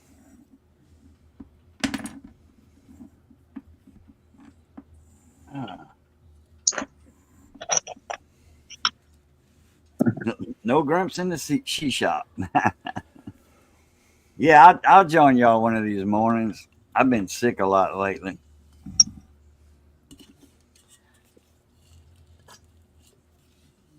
Getting better though. Tell you what, when Tarina got out of the hospital, boy, she hacked her head off for a solid week. Finally, it started easing up. So, good What, when she had Lord. her stroke or? Yeah, after that stroke, but she smokes, and she hadn't Oh, had a cigarette for over a week. And I know people that smoke that all of a sudden just quit. They'll start hacking up like phlegm and stuff for a week or two. And I, Oh, yeah. I didn't do that when I quit 4 months ago. Yeah, it's been over 4 months. Yeah, Not much, just a little over 4 months. a lot of people do I though. I didn't, but I was smoking cigars and hell, I didn't inhale half of that. I guess. Well, cigars, yeah, you ain't supposed to really inhale no way. Yeah, I'm a lot better, Miss. Oh yeah, and then I just but I quit smoking 4 months ago. But I didn't, I hack up, not hack up, but just a little phlegm, But that's like in the winter, everybody does that, I guess. Cough up a little thick thick stuff. They call that sputum or whatever in the hospital. They don't call it phlegm. They call it sputum or spectum or something. Specum. You're now listening to the mucus of Clyde Lucas. My grandpa was buried in Louisiana. Really, Scott? Yeah, and I just quit cold turkey just like that. One night was in Country Mile Garage's live stream on a Sunday night. It was Father's Day actually, and I went got a cigar, because I was just second nature. It was habit, just grab one. I didn't even realize I was doing it. Lit it up, but that one, I took one out of the cigar out of the pack, and I almost had it in my mouth, and I did like this. I said, "No, I'm gonna see how long I can do without one." And boom, I didn't light one up that whole video, and I think his live stream ended at 10, and I didn't light one up till 11:30 that night after I ate. And I had that one, and then I said, "That's it. I'm gonna just quit." And the next day, I had two left in the pack, and I smoked it all day long. I think it was two or three all day long. I made two or three cigars last all day, and then the next day, Missy says, "You need some cigars." I'm like, "No, I don't." "Well, yeah, you ain't got none left. I'm like, she said, "I think you might have some in the Jeep or whatever." Yeah, because I always had like a piece of a pack in the glove box in the Jeep. And I'm like, "No, I quit." She's like, "What?" I said, "I quit." So she says, "Okay." So she said, "Ann ain't gonna be back this week. We won't have a ride to the store." I'm like, "I quit." And I said, "Good, good." Because I ain't gonna walk to the store and get none. So I just quit. All right, Miss Ida. Y'all take care.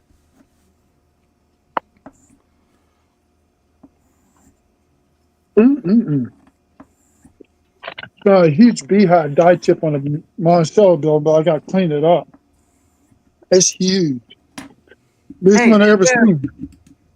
is there anything on the Reverend Doctor Paulie,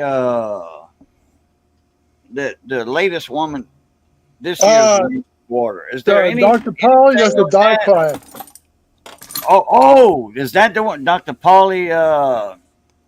Yes, there's a dye clash on her. There's a letter T upside down on the bridge of her nose.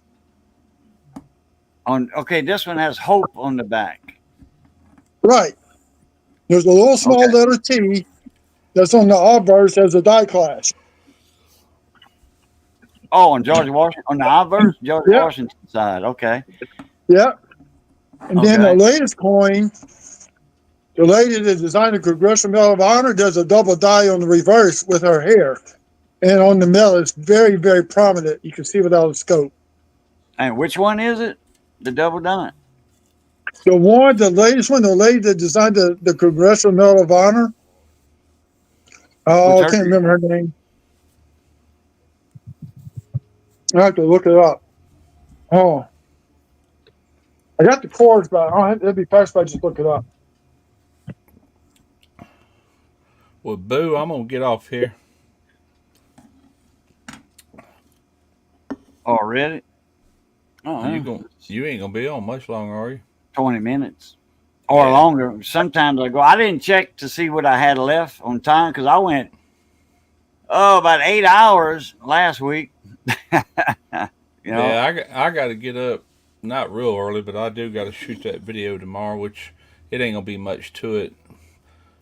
And get that Yeah, done. I gotta catch up on a couple of your videos, and then finally comment on them because I watch them, but I watch a lot of people's videos, but I don't comment a lot. I hit Yeah. the like, I watch, but Well, I dropped one on my DIY channel one day this week, 2 days ago, maybe 3 days.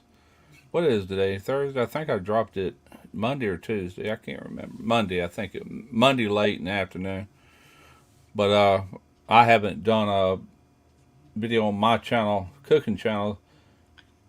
This will be the second week I think since I dropped one, so it's time to get one out. But okay, I think my next one on my DIY channel is going to be going through preventive maintenance on my gas furnace and show all the sequences of operation from where it turns on and all the safety devices and how I go in there and clean all that and inspect it and get it ready for cold weather because it's here already. We don't run this furnace until it drops down to the 30s. This house is well insulated. It's like it was 46, I think, was the low last night, and shoot, it felt fine here this morning. oh I bet. But Oh, okay. Hey, I got that.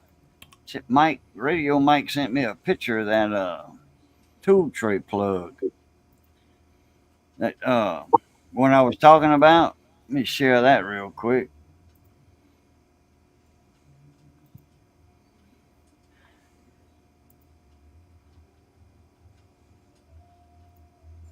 There it is. See if I can get that blowed up a little bit. Right there. what is that? See that area there? That you'll have a 1/4 inch ratchet or whatever that'll fall down in that hole in the bottom of the toolbox. And he 3D printed these things. That way nothing can fall in there. I think he's got two different styles. Trying to understand. It's in it like this tool tray Yeah, goes in a toolbox, right. and that handle right here, all this is open at the bottom, hollow down here. And if you got a pile of tools up in this area, ratchets or whatever can fall down in the bottom of the toolbox. Stuff that you want, in the top falls down in here into the bottom of the toolbox. And then you got to Mm-hmm. pull it out. You got to, find it, or stuff will get caught in here and it keeps your hand from gripping. So he just made that little plug right there. I got some other pictures, but man, I'll have to go way back. It was like a year or so ago, year and a half ago, he sent me pictures of that one. Yeah. The one the new double die Albert reverse is Dr. Mary Edwards Walker. Walker? That Yeah, was Dr. this year or last year? This year's. Okay. Go back to last week's Litecoin Q&A show and watch it. They showed it on there. Where? On the Litecoin Q&A, last week's show. Oh, the Q&A. Okay. Oh, yeah, I did see the notification for that. The double die. Nice double die, whatever. Yeah, that Yeah. was the title of the video. Yeah, the live stream.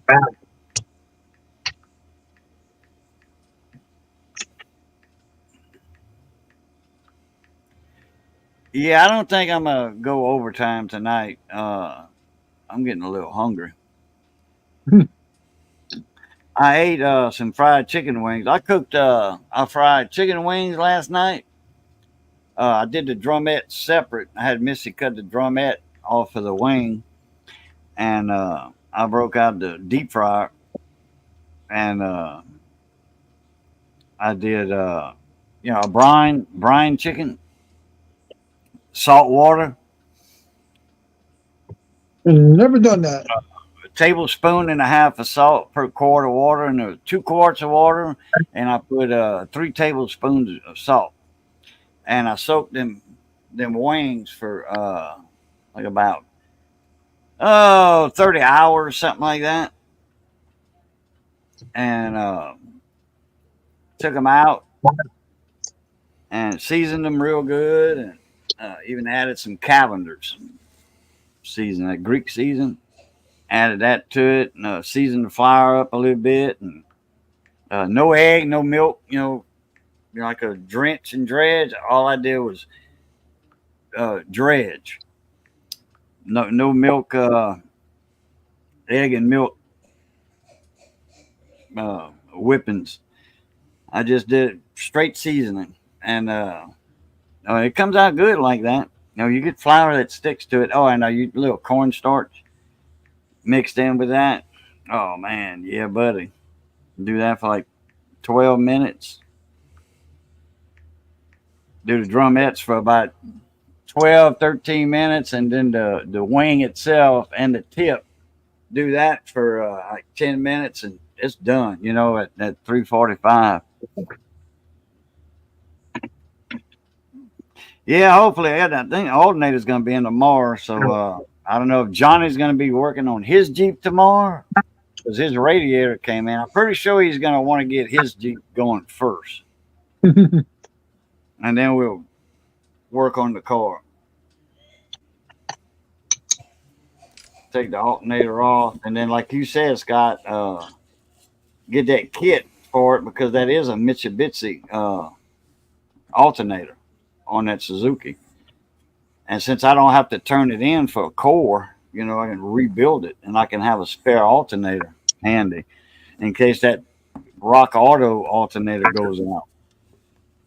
And it's a Mitsubishi, matter of fact. That is a Mitsubishi alternator. Mrs. Bitchy. Yeah. Mrs. Bitchy. Mrs. Bitchy. Yeah. It's actually a Mitsubishi alternator. In fact, Mitsubishi, they've been in electronics business for years. When I was working on the radios at my radio shop back in the 80s and 90s, I was using Mitsubishi part transistors. Yeah, they were in how you call that, business when you're in business against another company. Competition. Yeah, there was a competitor of Toshiba. Mitsubishi made a lot of radio transistors, a lot for car and Motorola. They were in competition with Motorola and Toshiba and Texas Instruments. Texas Instruments, they made more logic chips and stuff, IC chips, than actual transistors. Your big three in transistors were Motorola. Boy, they were expensive. Anything Motorola was expensive. It was American made. That's why. Right. Motorola, Mitsubishi, and Toshiba. There was a couple other brands out there, but that was your big three. Yeah. That was your big three in the electronics industry. 710, oil is upside down. What's up, Mona Me? Oh, let's crack a lacking. But yeah, Mitsubishi, they've been in electronics business for a while, so that is some good quality alternators. And the reason that alternator went out just because it sat up for 5 years, 4 or 5 years. It ran. The car did run, and 3 or 4 times a year, but that's not enough to keep a bearing alive, I guess. Especially in that cold climate. Yeah, cold climate. Yeah. That's not good on the grease. I can tell you that right now. Was that? The cold climate's not good on that grease. Oh. Actually, I'm not sure if it's that type of bearing. Sealed bearing, like a lawnmower jack shaft or a crank bearing or what have you. I'm not sure if it's a roller bearing or needle bearing type, or it's just the bearing's actually a bushing. I'm not sure. I do got pictures of it. Hold on a minute. I do got pictures in my text mix. No, neighbors are from Minnesota. My mom and dad's neighbors were from Minnesota. When they moved down here to South Louisiana, they had It is a plugs roller for the barn. cars. Sure in the hell is. 2 of them. Look here. Mm-hmm. That's a roller Yep. barn, all right. Front and back. Yep. And that's a kit for that alternator. Matter of fact. Yeah, and then they got a 470 microfarad, 47 microfarad, 250 volt capacitor, that yellow one. And there's your chip right here, your diodes and stuff right here, your transistor. Just some diodes in there. 2 diodes combined in a casing is a transistor. All transistors are is 2 diode junctions, or 3, whatever. Diodes make up a lot of IC chips and transistors. I go lean off the dock. Gonna be right back. Well, I'm gonna go ahead and get out of here, Boo. Later. Russ, appreciate you coming in, morning. All right, Catch you man. later. Later, chat.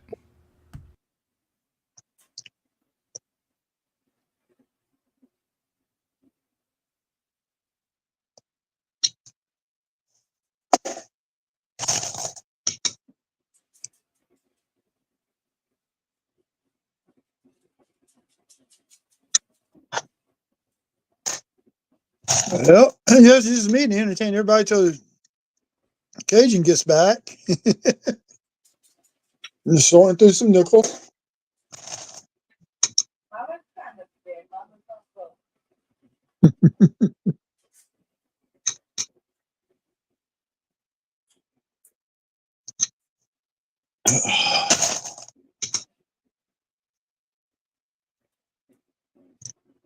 I don't know what to talk about other than the coins, but Oh, and we got some malaguas in the dock.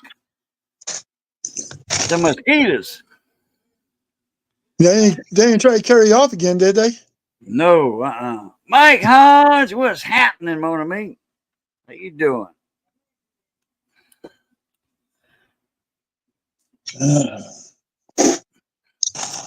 Trying to finish up this box of nickels from last week. I turned some of them in yesterday.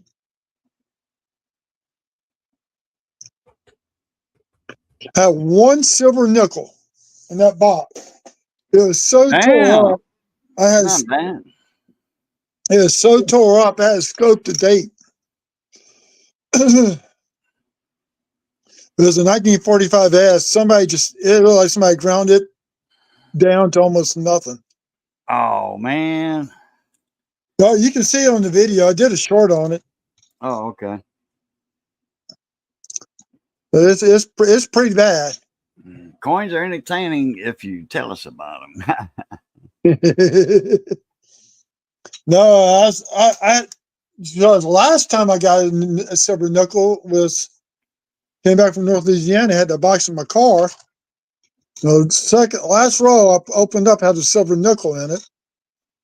I got another box 2 months later, nothing. So I get this box last week, on Sunday night, I guess it was. Got down to the last row, second last row, and there it was, just chewed up. I had a trifecta on a box one time. I had a war nickel, silver nickel, a buffalo nickel, and a V nickel in the same box. I'm like, damn, how lucky can you get? That was a long time ago, though. That was back in, let me see, about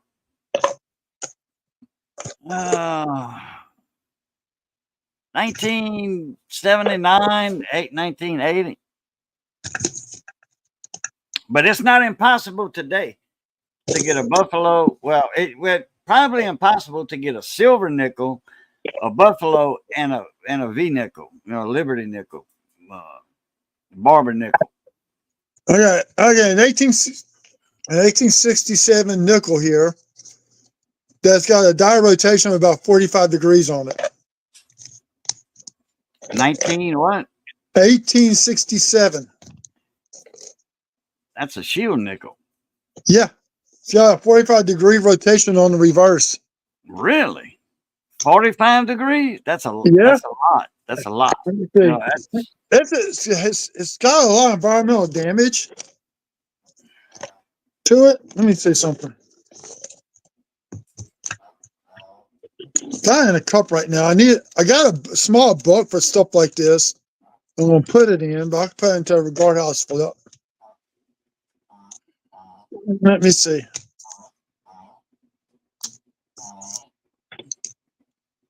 About the plastic. Might try to clean it up. Yeah, it's got some environmental damage to it.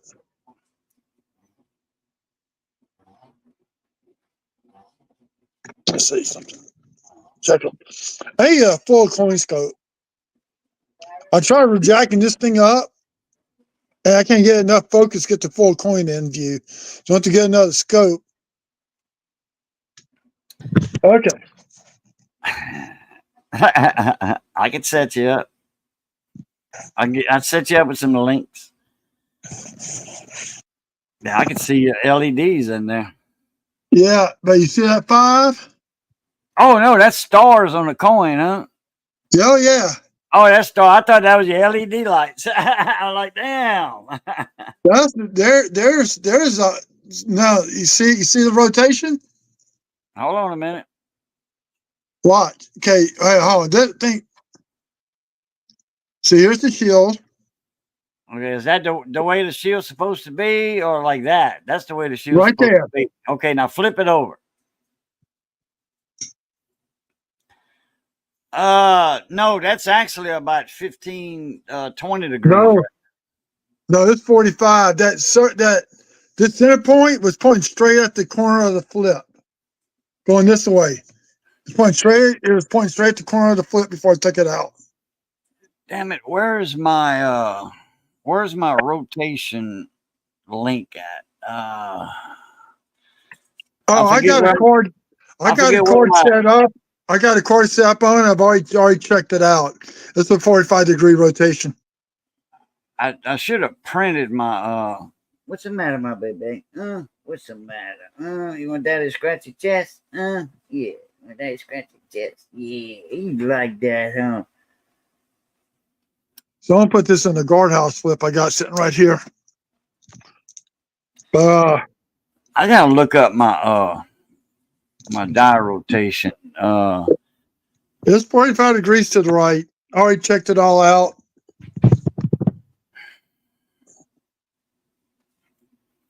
Because yeah, you got to have at least 45 to be worth anything. Well, actually, on a coin that old, you don't even have to have 45. Oh, somebody popped in. Oh, there he is. Golly, Bozo the Frosty Man.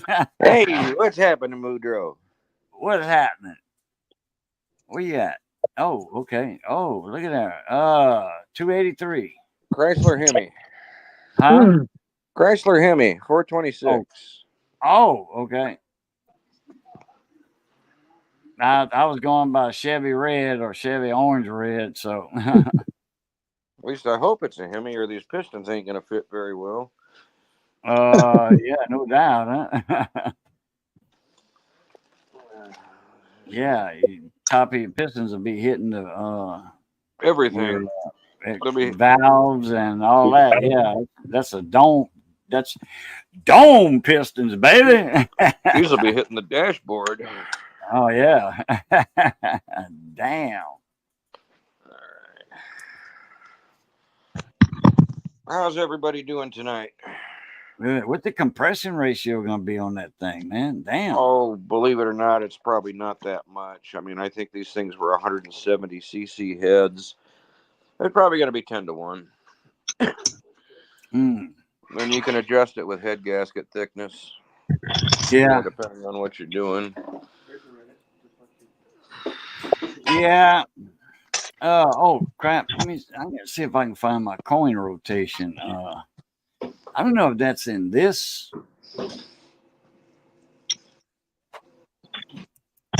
computer or my other one.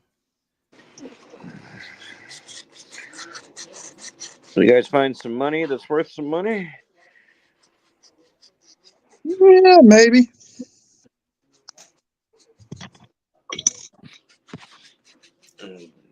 Don't mind me, boys. I'm just doing a little deburr job on the bottom of these cylinders. So as when I put the pistons in, they don't get beat up.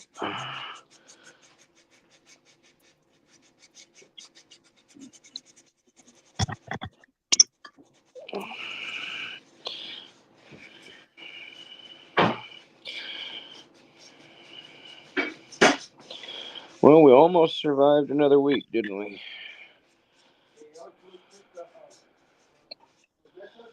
That's what you call surviving for me yesterday. I woke up with a migraine. Ooh. The bad thing is when I get them, my vision narrows down to like a pinpoint. So I can't drive for like 6-7 hours. Oh, Jesus. So I lost a full day of pay yesterday. That's not good. I'm sorry to No. hear that, brother. We should go back to when I first started where I'm at, we said 4 weeks of combined sick leave and vacation time. Then he went to this PTO and they cut off a week. Oh, no. I used about a week up from having eye surgery. Oh, is that help The with your migraines, cataracts. or has that made it worse? No, it just has to do with the changing of the air pressure. Wow. Okay. No, I I'm got thinking. okay. All right, hold on. Go ahead. Go ahead. No. You go ahead. I want to see your coin again. Your rotation. Where I'll put it at. God dog it. Put it into a flip. I'm still here, guys. I'm just Yeah. incognito. Okay. Well, yeah. Well, I got what you call it presented anyway. So, Van. Oh, I gotta find it. I just put it someplace. I don't remember where I put it at.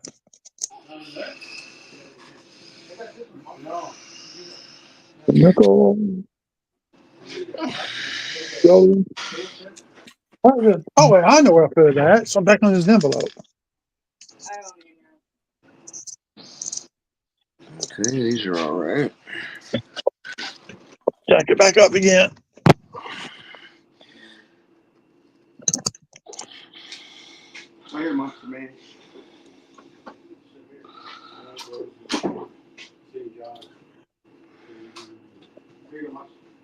I have a website on that, and it's Okay.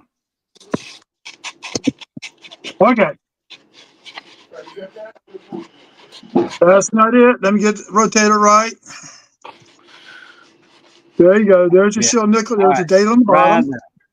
there. Okay. Now, flip it over. Wow. Okay. All right. Now, that's not 45 degrees. And it's like, say, about 35 to 40 degrees, but backwards. Okay. Opposite. That's like 100 and something degrees, which is way more. All right. It's the opposite of what's okay. You got 180 degrees. That's 140 degrees right there. 135, 140, I think, or 150. Huh. Way more. Watch So this. the stamping Okay. was out of alignment? Oh Right. yeah. The die rotated in the collar. When in the press, Right. one of the dies rotated in the collar. And when it struck it struck a few of them like that, matter of fact. And then when they spotted it, usually it'll jump. And when they spotted it, then they shut it down and then they place it right. And those add value to a coin. Watch, I'm going to show you something, Van. Right here. See right there? That's Yeah, I see it. 165 degree. counterclockwise. That means that thing rotated all the way around plus. Okay. I lost it. Yeah, okay, I see what you mean. So that's worth more. Well, I paid $7 for it. Well, hell, I mean, you got a deal on the coin for $7 just for the shield nickel, because they didn't make those shield nickel. That was the first nickel to ever be made, was the shield nickel. Okay. Before the shield nickel, they had what they call half dimes. Okay. Yep. And they didn't have the word nickel back then until the nickel was minted and they were made out of nickel. So they just called them a nickel instead of a half dime or a 5-cent piece. They called them nickels because they were the material they were made from. But I have another rotated die chart that you can go by, and it's in my other computer. It was in my downloads.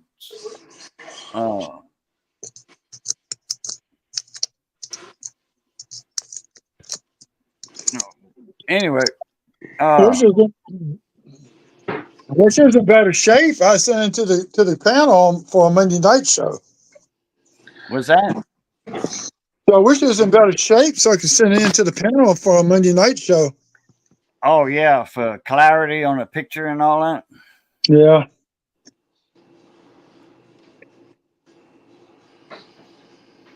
Quick Rent said, "It's Frosty." Hey, Dave. What's Dave up to tonight? Driving home. That'll be me pretty soon. He just got off of work not long ago, or was that I don't know if he got off of work or just got finished eating.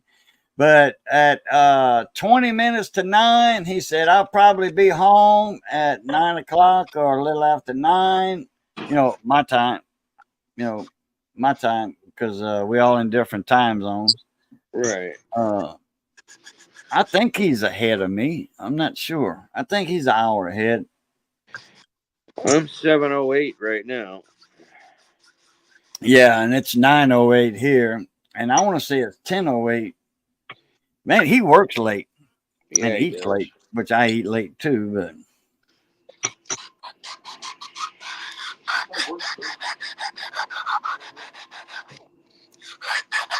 But anyway, yeah. I knew that wasn't no 45-degree coin.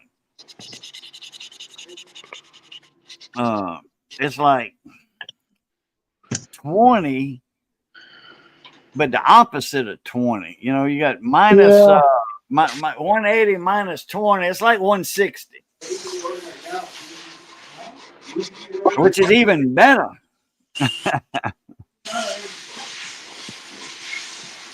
If it was 45 degrees, the other die would have just been rotated a little bit, You know what I'm thinking about doing? Because right now I got a little extra money.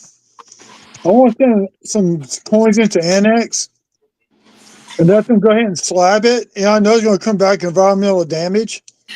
So I want to authenticate it, and have it slabbed up to protect it from further damage.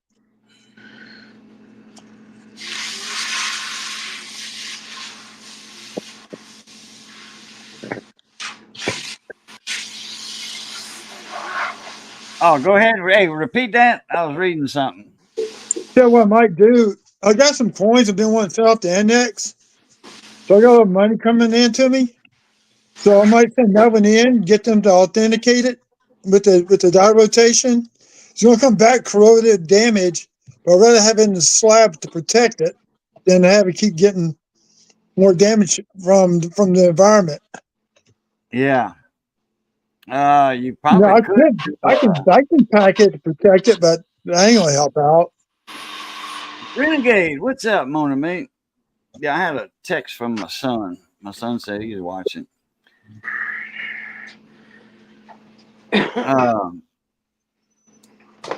You can do a conservation on it. If you would want to, but Once you get it sealed, it's hermetically sealed. You know, it's got a gas inside of the flip. I mean, not the flip, the holder from PCGS or NGC. I don't know if Annex does. Annex I'm does pretty it. sure Annex does it because Annex was the first ones that ever great coin grading company. You know, and when I Yeah, was collecting coins, they had just started grading. That was back in the early '80s. it was 82. I think so. Yeah. I was heavy into coin collecting back then. I was heavy into it several different times when I was not even a teenager, before I was 10. And then, I got into something else and I needed money for that adventure. And then I'd sell all my coins, all my silver. One time I needed a truck for work and I sold all my silver $50 and all that and bought me a nice truck. That's when silver was expensive, though. That was back in 1982, 83. Silver had got up, and Ken Peavy, the professor, he even knew this. Silver got up. Now, I didn't sell at that price because it only did it for about 2 minutes. Silver got up to $100 an ounce, but that was only for 2 minutes. Look at this beehive I just came across a few minutes ago. It's in rough shape because the coin's dirty. But look at that beehive dye chip on the side of that mountain building. Let me get you presented. Oh, that old train. Oh, yeah. Wow. Check that one out. I wish there's a lot better shape than that in being clean wise. But that's all stain on there. I can't do nothing about that stain. Boy, that ain't no doubt, huh? That's a big ass beehive. That's a stage one. That's one solid beehive. I got some. We got 2 to 3 layers of beehives together. So eventually, I'll have a website set up with all these beehives on there, classifying them. That's the biggest one I found so far.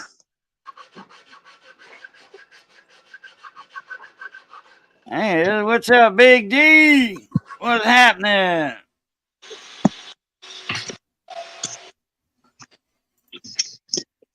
But yesterday, because I was home, I did a little bit of whatnot. I got 2 star notes for 50 cents a piece.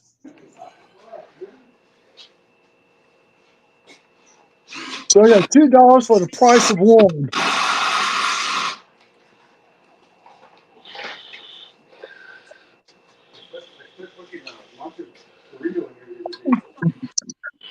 Oh yeah, you just forgot it. No, you forgot it. Yeah, it was a Chevy. It was what year was that Chevy?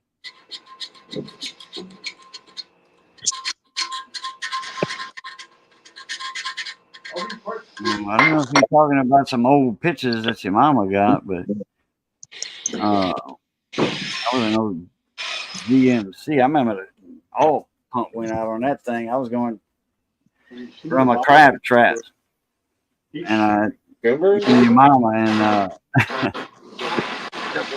all pump went out, and the engine froze. I pushed in the clutch, and I had to coast to the Agnes Plantation Road, south of Perry, and I had to get it towed to my house. Now that was a truck I had built. I built a bed on the back of that truck. No, I didn't pay, but I think I bought that truck for $125 or $200 or something. 65 Chevy with a V6.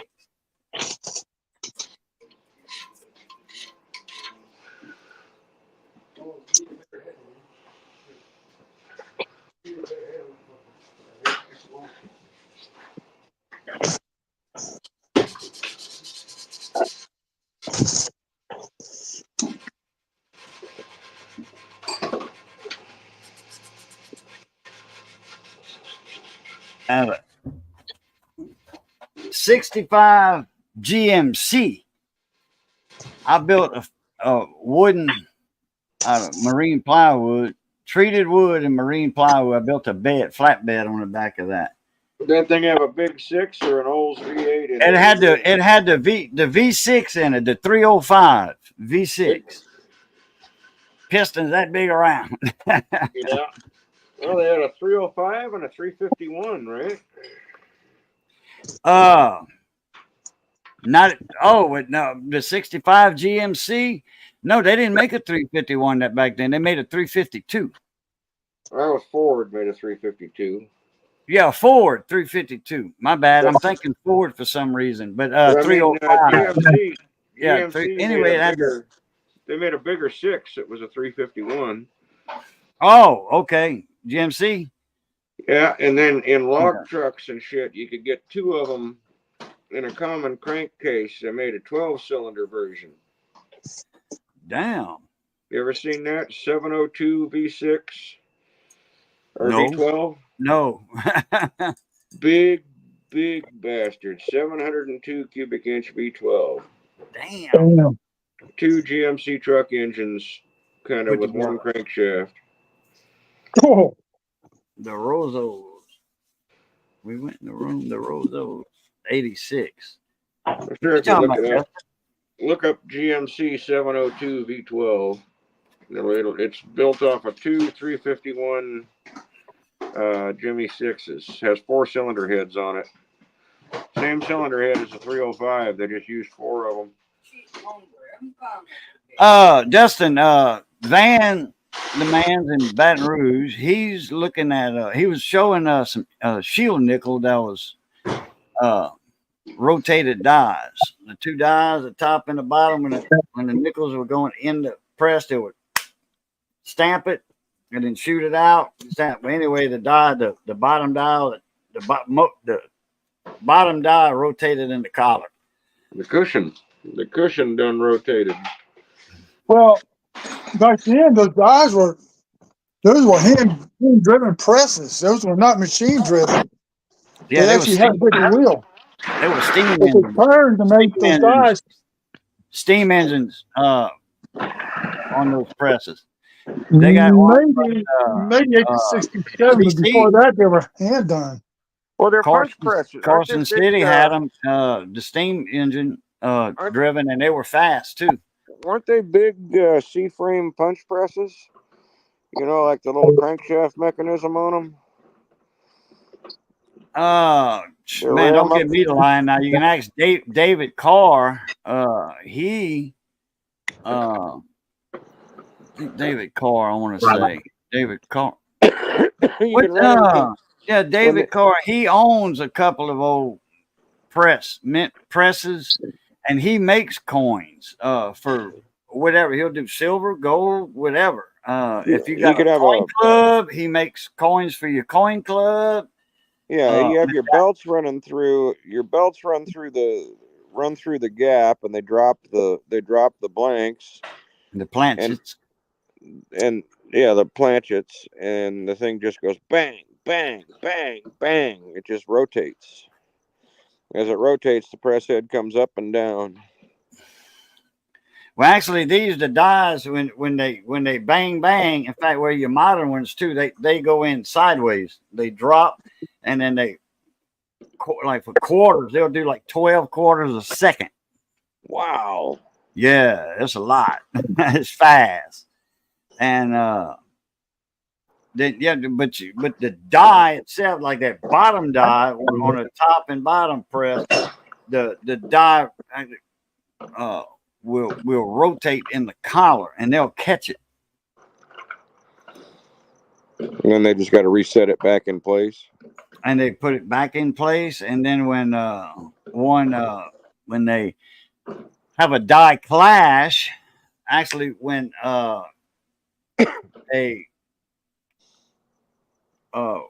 coin gets stuck, like for a cap die or what have you, or when there's no planchet in the dies and they mash together, that's called a die clash. The die clash actually minted from the bottom to the top to the bottom, wrecks them, right?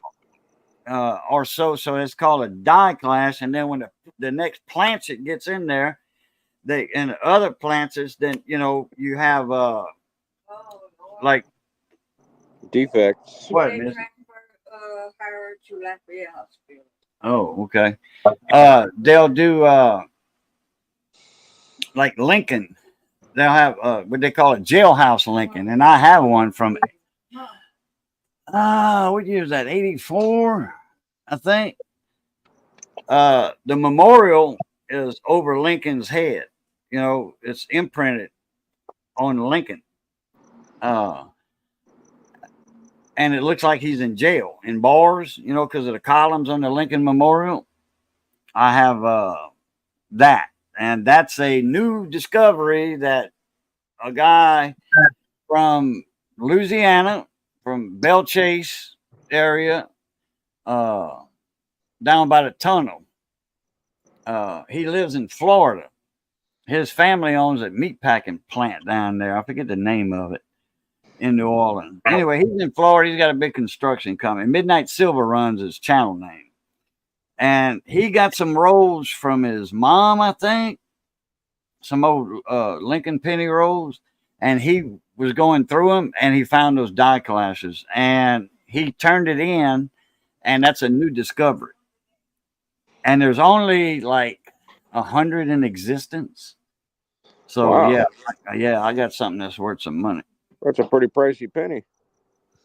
Yeah, there's only 100 of those pennies in existence. That's Actually, known. It's not yeah, even that many because that whole roll wasn't die clashed. So that's probably like 30 in existence. the guy who runs the coin shop out here in Central, he's got one from 1973. Die clash? Yep, he's got the jailhouse Lincoln. Yeah, they got several 1973. jailhouse Lincolns. But it's the back of the reverse of the penny is stamped onto the obverse, you know, over Lincoln's profile. It looks like he's in jail. And it's actually, you know, it's raised, it's not indented. So if somebody would take 2 pennies, you know, and try to make a die clash in a vise, they call that a vise job, you know, garage job. On the coin, the penny would actually be the memorial would actually be indented on the Lincoln instead of raised.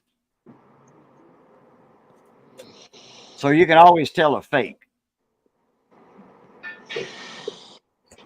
Dustin, email. He's got a few coins.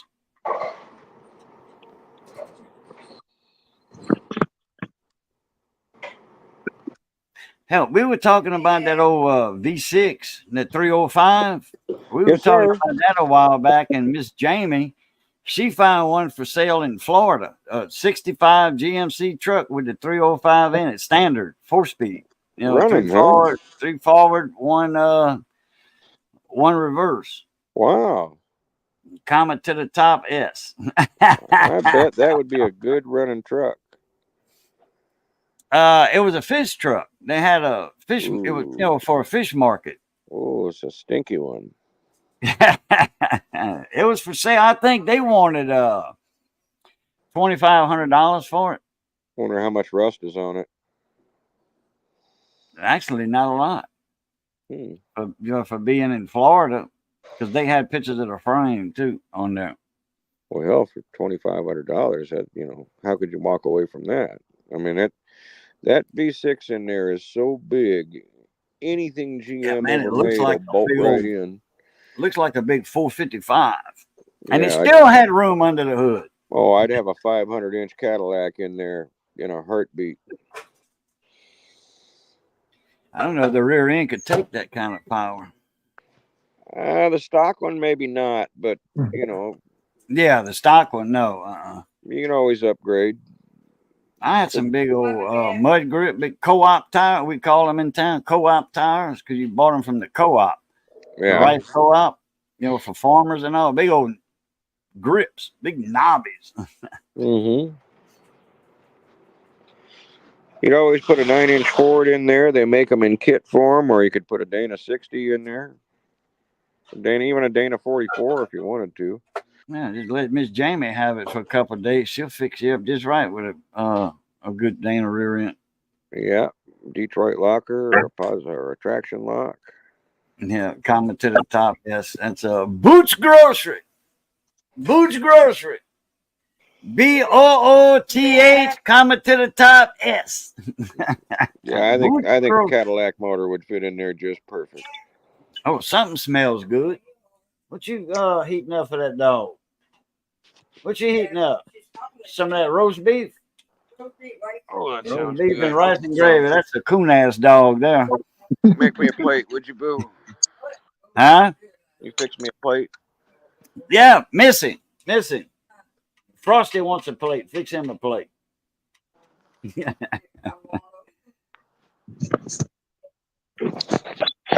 710. You know what Maypop tires are? Hell yeah! I used to run a few of them on all kind of vehicles. You run them things till they actually pop, not Maypop till they actually pop.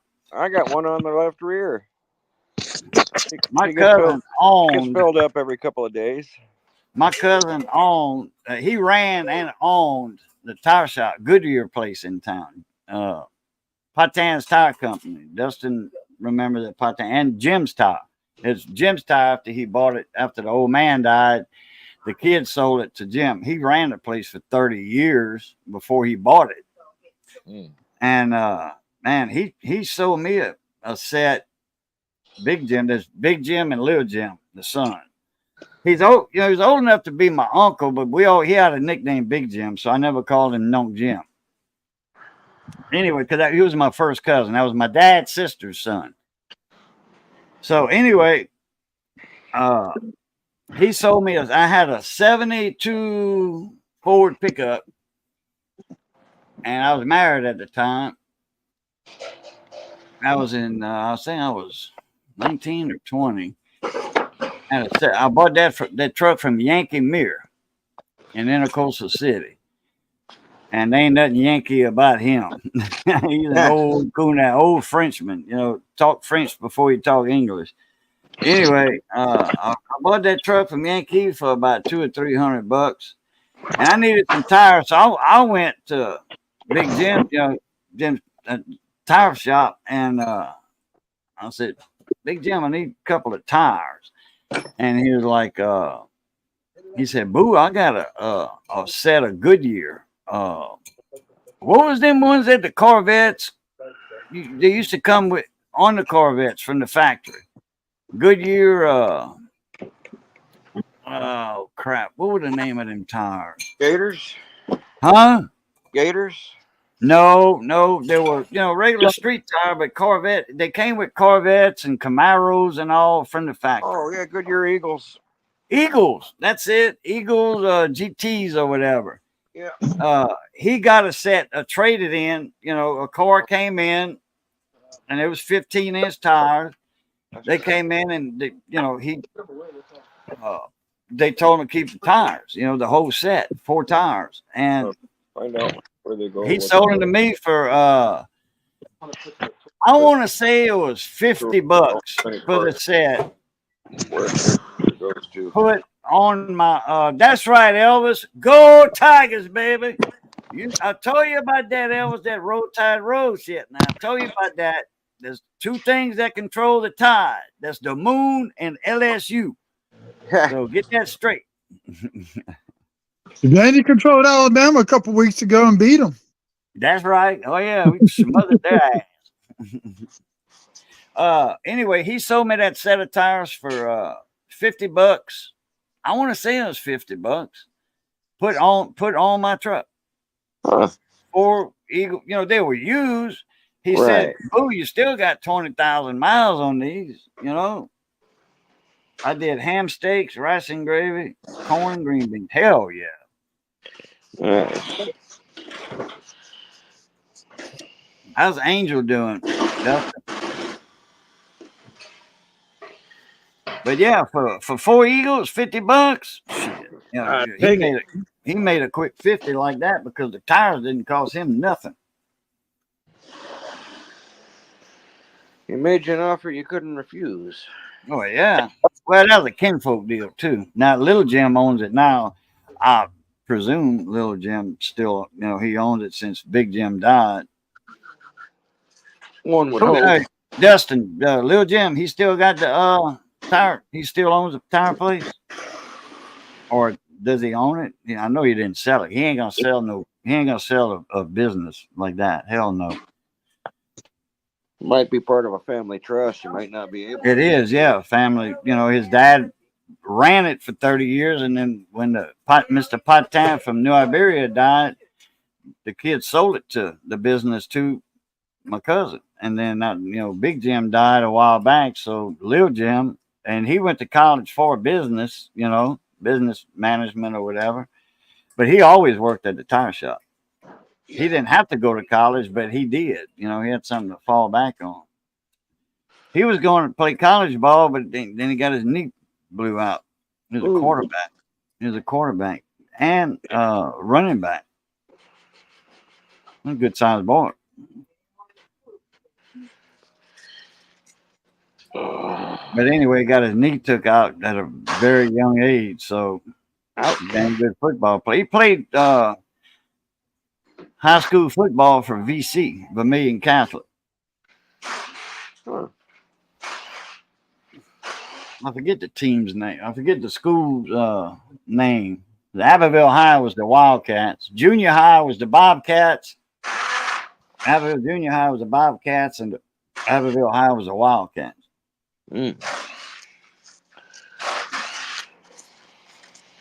Oh, the Eagles. Yeah, that's right. VC Eagles.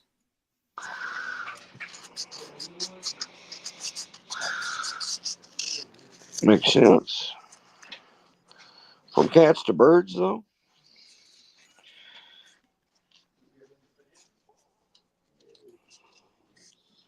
From cats to birds. Yeah. Boom, bum, bum, bum, bum, bum. I got a feeling I know who that's from. Oh, shit. Hell yeah. That's on the chocolate show? Yes, he is. Huh? Yes. Damn it, boy. Hanging meat. Look at that. Whoa. Pigs and beef. Pigs and cow. Nice. Got the stamps of approval right there. USDA. I think that's you. Yeah. Use mine, Missy. Use mine, Missy. Oh, geez. Anyway, yeah, buddy. He works at a slaughterhouse. Good living. I don't know if I could do that. Work at a slaughterhouse? Yeah. Oh. I'd have to be 100 yards away. Get them through the scope. Getting them up close like that, just, I don't know. What, beef? Cows? No, you don't hunt cows down here. No. You can buy them at the store. Yeah, there you go. Nah, they used to shoot them with a 22 at my cousin's slaughterhouse, Bear's slaughterhouse in Abbeville. Man, that's the best boudin there. The best doc can hang it up when it comes to boudin contests with them. They can hang it up. Bear's got the Clemont Bear. Clemont's got the best boudin around. Huh. Oh yeah, it's greasy. It's a greasy boudin. And they use long grain rice. Nice. Anyway, that's how boudin ought to be, a little greasy. If you ain't got grease running down your hand, you're eating boudin, something wrong. Not that much grease, but anyway, it's not dry. That means that they don't have a lot of rice in there. Cause some places they use a lot of rice, to make it last. Yeah, come on up, Dave, when you get in your studio, in your shop. Anyway, Well, I'm about to back out. Where you heading, Van the Man? It's been a long day. My Okay, head's probably really good, so I'm going back on out. I got you. Yeah, I'll be having some more shorts coming up this weekend when I start hunting pennies. So be on the lookout for them. Yeah, I need to get me a box of pennies at the bank, and we'll do a little penny box battle one day live. Am I still? Am I still? Yeah, I'm still lagging. I can see it. Damn it! I Yeah, don't know you're what. still lagging in and out. I don't know what's causing that crap.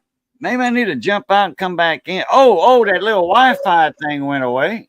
That little Wi-Fi symbol went away because I got the viewers now next to the timestamp up there. When's the last time you rebooted the router? Oh, I never thought about that because I rebooted the computer right before I went live. I did a restart. So once a month, I go over to where my Wi-Fi comes, where my line comes in. Fiber optic line. There's a device for that. Yeah, Turn that on. a modem, and then you got a router connected to the modem, and then my Ethernet cable comes out of the router, goes behind in that gap behind the door trim.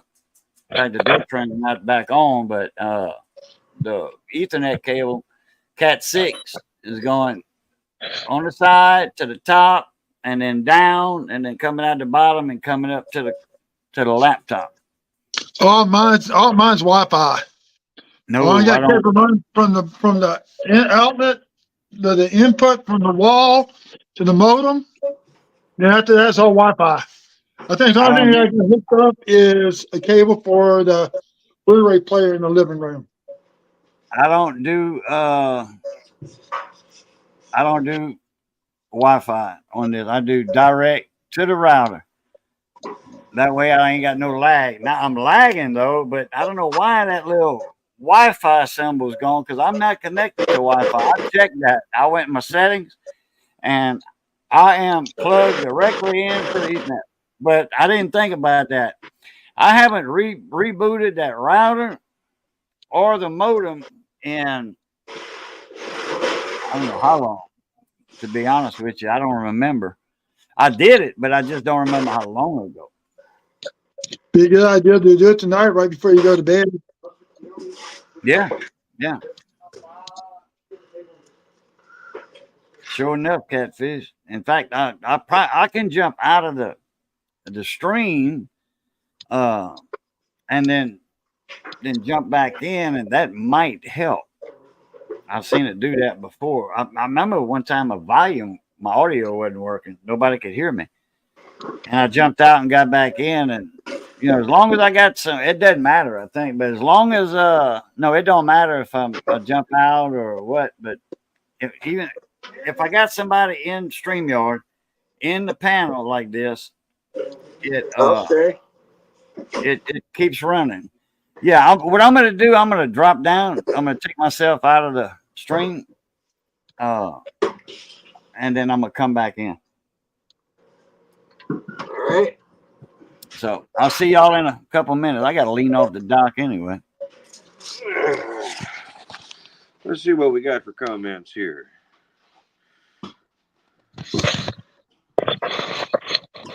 I'm on my phone, so I can't see comments. Hey, Dave, you home? What's going on with you?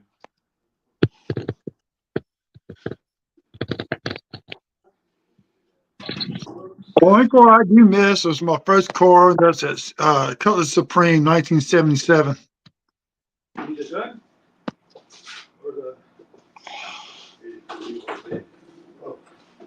Let's see what we got here.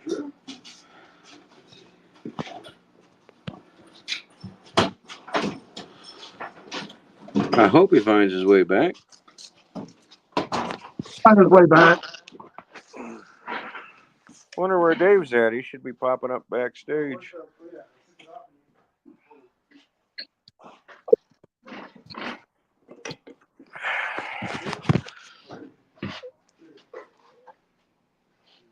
Uh-oh. There's a van all buttoned down. Huh? Oh, just those 2 bolts.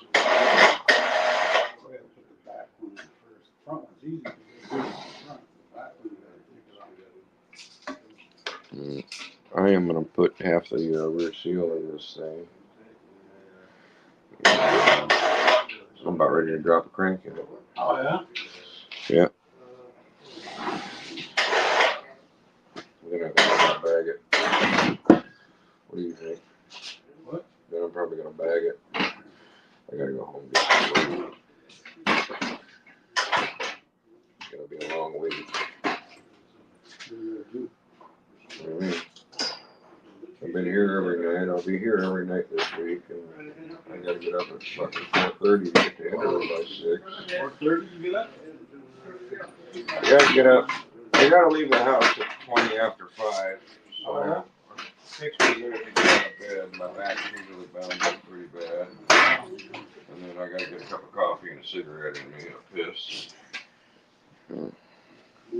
I'm sorry, brother. I didn't catch your name. Mr. Silent there. Southern Coin Hunter. Sorry about I'm regaling my friend here with tales of my morning. I hope I'm not offending you.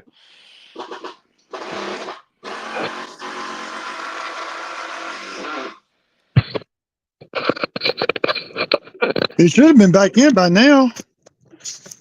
Yeah, he'll be Man, back. hello there. He's back. Yeah, I reloaded everything. Cool, that worked. Look at that.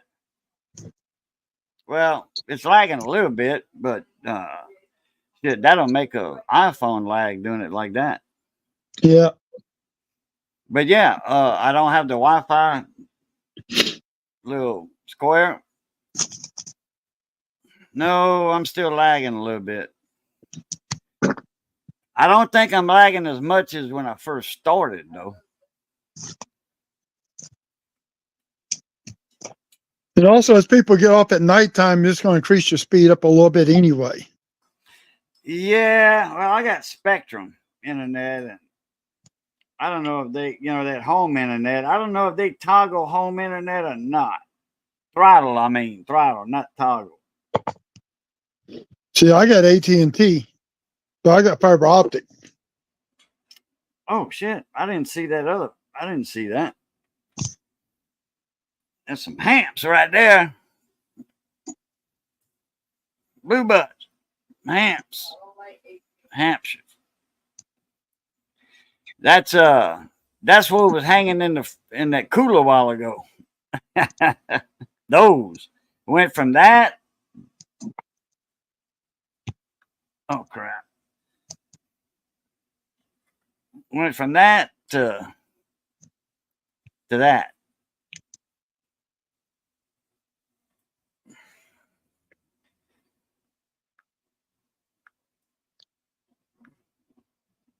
Yep, I'm backing on out. I'll catch y'all later. Where you going? I need to go to sleep. I'm tired. All right. Actually, I need to put my chili up here in a few minutes. I'm letting it cool down a little bit longer. Where'd Frosty go? I don't know. He was here.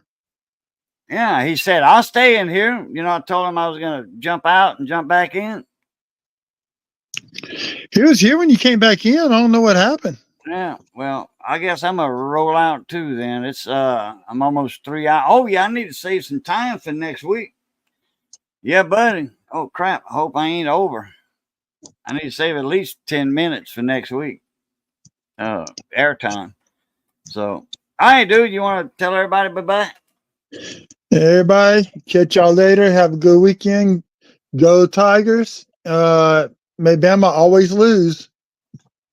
Oh, yeah, and we need to check up on the Saints score. They're playing the Broncos tonight. Yeah, let's see here. And it's on Amazon Prime too. Yeah, and I got an Amazon Prime on my phone.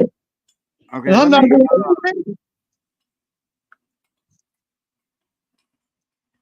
what's the Saints score right now? Currently, the Saints are trailing the Broncos 26-3 in the fourth quarter. Oh, son of a beach! forget that game. Really? 26-3. Forget that game. Man, I'm calling the Aints again. I'm making some holes in a paper bag, and I'm gonna start wearing a paper bag over my head again. I did that when I was 18, when Bum Phillips was coaching. You know, when I was 20 years old, I was 18 years old. I was wearing a paper bag on my head. My little sister went and worked out at her gym. She wore a Broncos shirt. Everybody's picking her. I guess she's going to get the last laugh tonight. Who's that? My little sister. Oh, okay. He had a crush on John Elway. Oh my God. John Elway. And her room was full of swimming posters and John Elway posters. Damn. No. Well, all right. I appreciate you coming in, Van. Yeah. I'll catch you later. All right. Good seeing you again, and good seeing everybody again. Appreciate all the guys that came up in the live panel tonight. Good seeing everybody in here. Dustin, good seeing you in here like that with watching with your channel. And